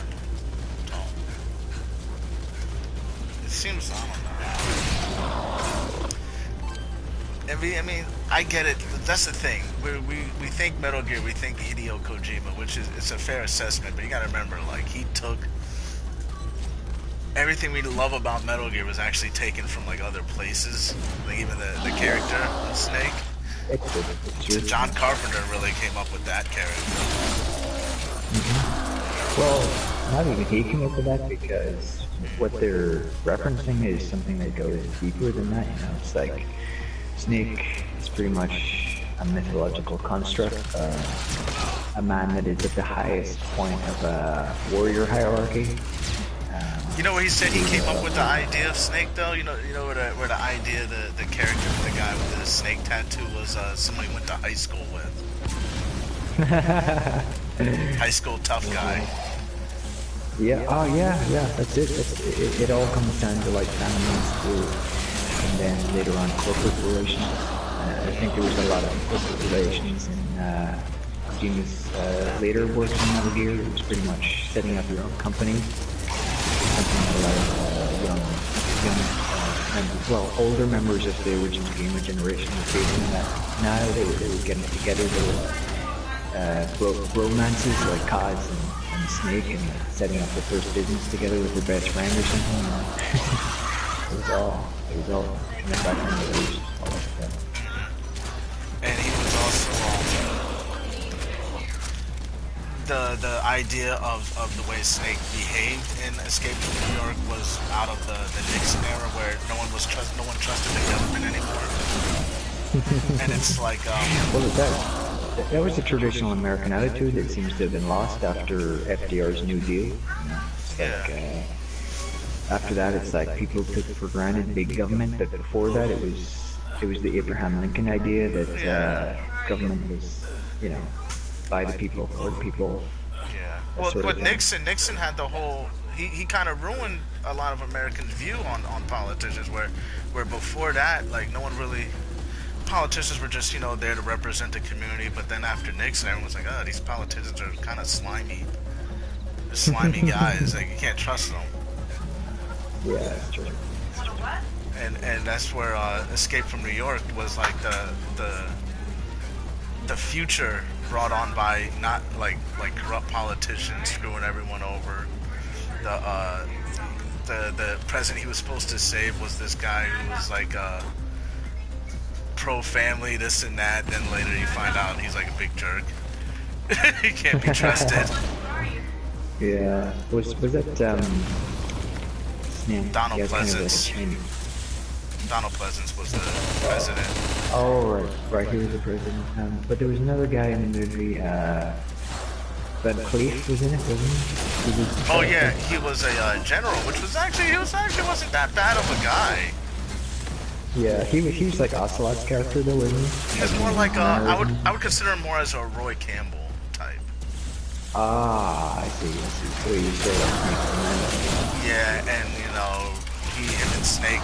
It's kind of like how like if you weren't in the military anymore and you left the military, yeah, it left a bad taste in your mouth, and you know you had that one friend who just stayed in and just wasn't like you. He just kind of ignored the problems. That's how Glenn Cleese was. He just kind of ignores the problems. Like he knows the president they're coming to save is an asshole. He doesn't like the president either, but you know he sees it as a job. So he's just like, just bide my time till retirement. That's kind of how he looks at it. Like, I'm just waiting for retirement. Let's hurry up and save this guy. I need a pension. My boat. I want my big boat, Snake. Save the damn guy. You wonder how many soldiers there are that are actually like that out there, you know? I'd imagine tons. Shit, I would imagine. Yeah. I would imagine that's the majority of soldiers' attitudes is, you know, they don't respect the chain of command. They hate the chain of command, but you know they want their pension. Yeah, definitely. They're just like. Just hold your horses until we get the treasure, and then I'm getting the fuck out of here. They're leaving. Yeah, they're getting on their boats, and they're gonna retire. And they're gonna put their kids through college, and then they're never gonna talk about it. They're never gonna bring. You know, you even see that a lot where they don't want to bring up their service because they hated it so much. Yeah, that's a very interesting one. You know, they talk about soldiers not being able to function in society because of PTSD and stuff. But like, whenever you add that onto the top of the case, is that like a lot of what you did was put snide politicians and you know, to throw him into the fire and not me. Yeah. Like, who did I even do it for? You imagine you come out of that like Big Boss with a broken mind, and just like split your personality and just proceed from there. Yeah, it'd be funny because a lot of people who served a lot hate the current decline of civilization, where it's like, you know, the SJW culture. Then you have like these, you know, don't ask, don't tell's repealed, and now you have the first tranny general. Captain. Some guy There are wearing a various dress. types of skills, all Oh, of them Is boy. your with boss special now? abilities. Frickin'. Not good. You know what I mean? It's just grow. You go to other countries. You go to the Middle East, and you're like, oh, let me see how democracy, you know, helped the Middle East here. And then you find out like the local police sergeants raping little boys, and you gotta, you know, help him. Yeah. Yeah. Then you're like, oh well, then maybe I'll go home and then see how everything is, and then you see everyone's like giant opium epidemic. Everyone's dying from opioids that you helped secure in the Middle East. Yeah, I know. So it's either you turn a blind eye to it, or, you know, you accept the fact that, you know, what you did was pointless. Yeah. Really led to the decline. You could, I mean, you could have sympathy for men like that, but, you know, they're reaping the crop that they helped sow, you know? Like, they stayed in the military and kept their mouths shut, and they repressed their inner selves, and they expected the system to take care of them, you know? And then that hasn't, like, reality has not manifested itself in a favorable manner after they've done that, you know? Like, I think if you live your life asleep, then don't be surprised if your life starts looking like a nightmare, you know. Yeah, 'Cause you're awoken. You're awoken Yeah. to the reality. You're not waking up to maintain stuff, so the body is dying, you know. You gotta It's a like spiritual death. yeah. They die spiritually.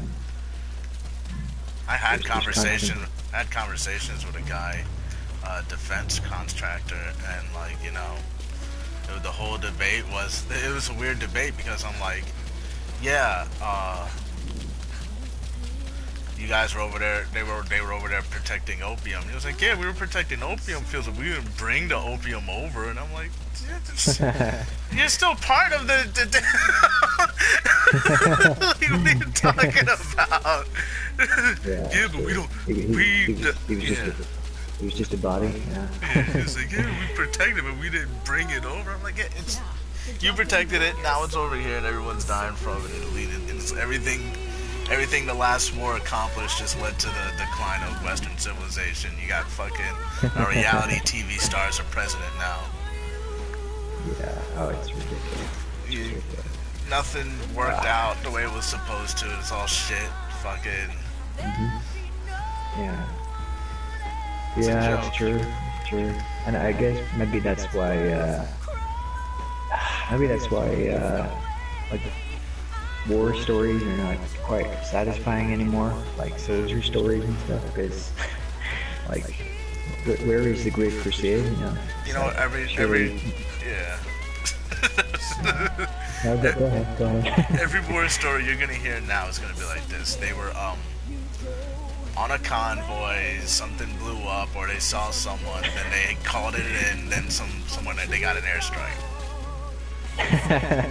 Every war story is that now. That's all it is. Like everything they're gonna make it seem intense. I'm like, oh yeah, but then we were all pinned, and then you know, I pulled out my radio and I was like, yeah, I need missiles here. And then here came the missiles, and I was alright.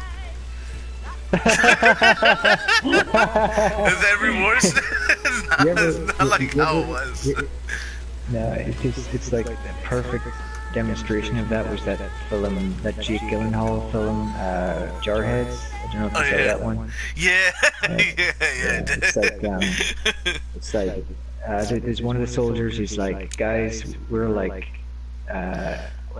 like we're not, this is not going to be a conventional war. Like whenever we think we're on the front lines, the battle is going to be like 10 miles down the road because of air support. So it's pretty much the emotional hanger for this story is that this is the nature of war now. You know, it's like it's just a bunch of guys hanging around being bored all the time. You know, instead of like it doing Troy the movie. But then whenever they get back, all they see on TV is like these fantastical versions of war and stuff. You know? It's Call of Duty. Everything's like they were running around, you know, shooting Terrys. It's just, shot a couple people coming out their house that looked shady or suspicious. A couple people in the Times Square or something, or the worst is like they were just like, you know, it's just mostly convoys. That's the weird thing. It's like they're sitting there, they don't do shit, then they go on a convoy, and every once in a while something pops off on a convoy, and then here comes air support. That's it. Yeah, very much. Yeah, we're living through those times of what's it called again? What do they call it again? I read a whole damn book on it. It's called the new. Yeah, it's called War Amongst the People. It's what we're living through right now. It's like so you're like tossed into a civilian population, and like the enemy is pretty unclear. You know, you're just most of what soldiers do now is just patrols until they get attacked. Yeah, that's pretty much what it seems to be right now. And it's hard to because it's like technology is the way to go when it comes to fighting now, and you know we have these movies that don't mesh well with reality. Like I say that with the Jurassic Park film I take my family to see movies every once in a while. When I saw Jurassic Park, it just shows you how stupid shit is now. Like they're trying to weaponize a dinosaur, right? So this is how they weaponize it, right? They have an M16, a carbine, right? And they point a laser at you through the carbine, like, you know, lasers, like you're gonna shoot someone. But instead of shooting them, they hit a little button on the side of the gun and it makes a sound, and then a dinosaur attacks you. So like, why don't you just shoot the fucking guy? Instead of pushing the button, why don't you just pull the trigger? It's cheaper. And then I'm like, that doesn't make sense to bring. Imagine that. You know what a dinosaur is huge. You're gonna have to house it and feed it, and then you're gonna have to hope it knows the difference between a foe and a friend. And then the dinosaur is shot. This is the weird thing. The whole film, like halfway through the film, right? You're sitting there, you're watching dinosaurs eat people, just left and right. People just getting eaten. Not like getting bit. No, I mean like they're getting eaten. Like legs and arms are flying all over, and you know the movie treats it like, you know, it's something funny. Then one time the dinosaurs, you know, a raptor jumps on a guy. Yeah, a raptor jumps on a guy and the guy shoots it. Now they play the sad music. Now the woman. Yeah, you told me. Yeah, you told me that, and your son thought that was a little strange that they were siding with the raptor and not the human being. Yeah. It's fucking weird. It's like very weird, and they keep doing it. They keep doing it. You're watching like a raptor come into a little girl's room at night and then about to pull the sheet and eat her or something. Then another raptor jumps on that raptor and they're fighting. And you have a good guy raptor and a bad guy raptor. And I'm like, this is fucking retarded. This shit makes sense. Wow. I wonder what prehistoric hunter-gatherer societies would have made of our art, you know? Because, like, it's funny to see, like, you ever see the San people's cave drawings and stuff in Africa? It's just like, you're just like painting nature as it is. Yeah. I think we're living in times that have become so oversaturated with art that we're looking at art as reality now, you know, which is absolutely perverse. It's like, and it takes the reality away from how we really would function in situations where you're talking about like in Africa, right? If an African saw a lion, they're not gonna be like, oh, let me stop here and take a look or no, they're gonna keep it moving. They're like, oh fuck, I need to get out of here. I need to either get out of here or kill this fucking thing. It's true, and then we come from the west, and we want to see lions and like make friends with them and shit. Yeah. But the people who are most used to them are like, no. Yeah, it's true. It's true. It's like Native Americans used to have that same relationship with the wolves. Wolves and humans. For a lot of times, we had wolves and humans living next to each other. Like, yeah, we get dogs from them and everything. We can breed dogs from them. But you see a wild wolf, what a Native American would do is we'll throw food at it to get it to leave. Yeah. You know what I mean? Or they'll have to kill it. There is no in-betweens, you know? Yeah. You know, it's funny that people praise art as being like an indicator of civilization, and it is whenever you have like if there's evidence of art, there's evidence of advancement. But in many respects, once art comes to become saturation levels, it's like people start getting very backward, you know. So I guess, you know, although art and representations of reality and stuff are good, like if you toss someone out into the wild, it's been brought up on, you know, Western art the way it is right now, like at saturation periods where people are trying to achieve the impossible with it, and, like deny reality. It's oh my dangerous, god, you know? yeah, I had one of my friends was dating this girl, and like I was in New Jersey at the time, and I shot this raccoon because it's a raccoon and it was on my property, and she was like, I can't believe it. Why would you shoot that majestic animal? I'm like, man, that motherfucker digs through trash and spreads disease. Like, you damn right I shot. Like, Alex was like 1 at the time. And I was just outside and I just saw this raccoon, and you just, like late at night you see a raccoon. Of course you're gonna fuck with it, especially if it's on your property. There's not too many people I know that are like, no. You're gonna throw something at it, you're gonna shoot, you're gonna do something. No, I have guns, so I shot it. You just ended right there, just shot it, like boom.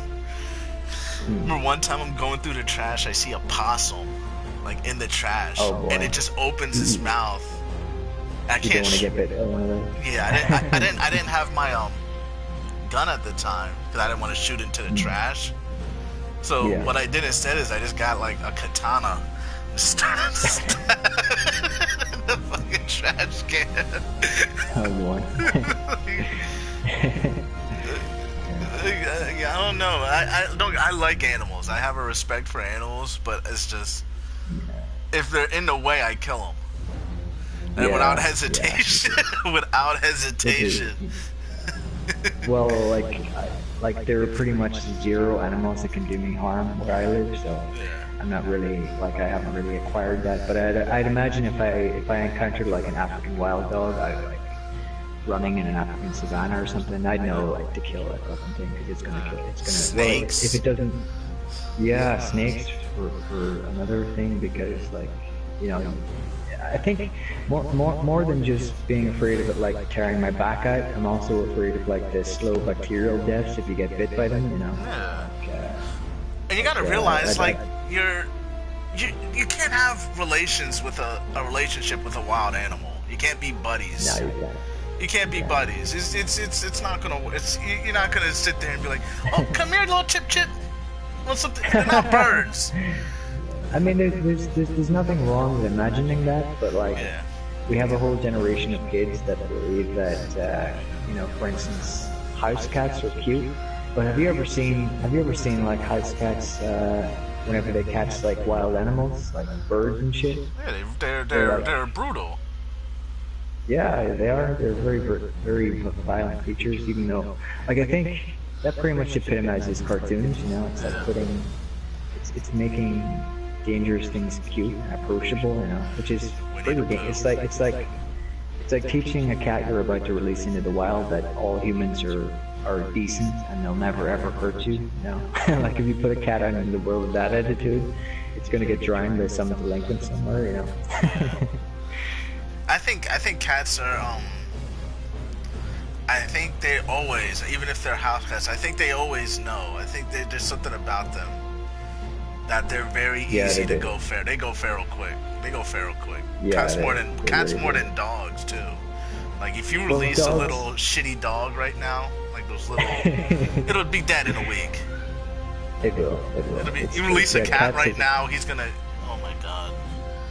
Cats have definitely retained that wildness, and Yeah. it's because the dog has gotten it's had a closer relationship with humans. You know, like dogs were pretty much the right arm of human beings in lots of places. Like because they started off as wolves that were domesticated, so like their whole physiology has been changed by domestication. The dog, their brain patterns, everything. You know, like dogs are pretty much products of human meddling in nature, whereas like the house cat is not. You know, like house cats are still pretty close to what they were. You know, I think that's different.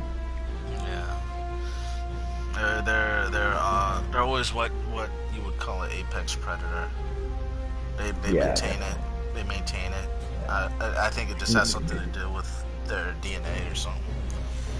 Yeah, it's true. I think another thing that I admire about cats is that they show that prehistoric species had very little difference between male and female when it came to hunting prowess or hunting responsibilities and stuff like that. Like I know that in the past, in like Spartan civilizations, for instance, the women hunted just as much as the men. You know, so I think that's like cats kind of show that that's the way things were, you know, before civilization, which would shut a lot of feminists up. I imagine. Well, it's yeah, speaking of feminists, man, this new Last of Us, I'm not engaging at all with it. I just everything I see.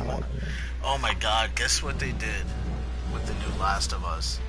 They hired a tranny. Jewish kid? Yeah, no, they hired a tranny. It's like a trans man wants to be a woman. And he's the Asian with the bow and arrow. So it's like it's him? women. Yeah, that's a tranny. I saw that was based off of this person doing the mocap and the voice of it. I call it, and it's a this tranny Asian dude from Instagram, not an actor, just someone they saw on Instagram who's a tranny. I'm like, oh, let's get him in the thing, and right when I saw, I was like, no, I'm not playing this. Not even engaging. It feels like they're prolonging the gender balancing craze. It's Yeah, I not. don't like that. They're all killing men in the new Last of Us. It's a tranny and a couple other women out there killing men, bad men during the apocalypse. Like, you know what? You know what's one thing I hate with a lot of zombie stuff? Metal Gear Survive's different. Is where they're all just going out there and killing other people. Like no one's actually trying to build. Like when the other Last of Us, I remember that too. Like they're not trying to build a society. They're not trying to like gather people or save anyone. It's just literally just going out and killing people for like arbitrary reasons. Like I remember in the original Last of Us, one of the reasons you get an enemy or you make an enemy out of someone is fucking the little girl had a deer. She shot a deer and the guy was like, yeah, we were hunting that deer too. And then that's your new enemy. Yeah, well, I think the video game culture is suffering because so many people get focused on the technology. You know, it's like as long as the technology's there, then I'll engage with it and I'll prop up the story. I think that's the problem here because, like, if you're writing a book, you have to have a tight story idea. You have to have an engaging story idea. So you really have to do like a heck ton of research and planning and stuff.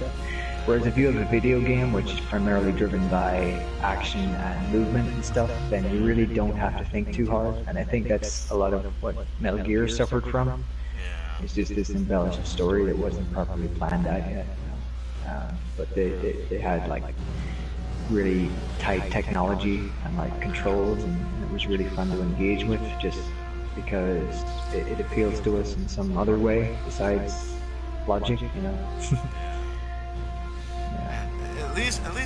At least if you're gonna do a game, I think you can do it with a very, because I notice sometimes I like a simple story, but as long as it at the end of the day it makes sense.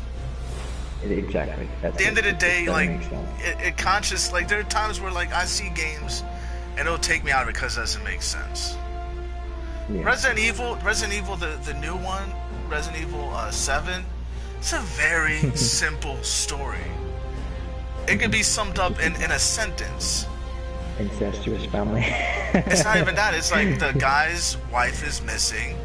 He finds out she's in Louisiana, so he comes to investigate, and he runs into a madhouse. Yeah.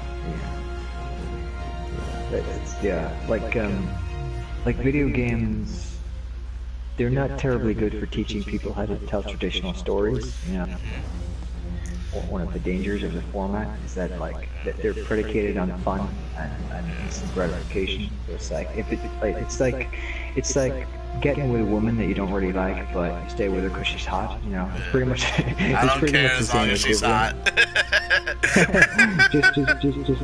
just as long as the action, if you know what I mean, is good. But I mean, I think the things that work is like, I think with stories is like you wanna.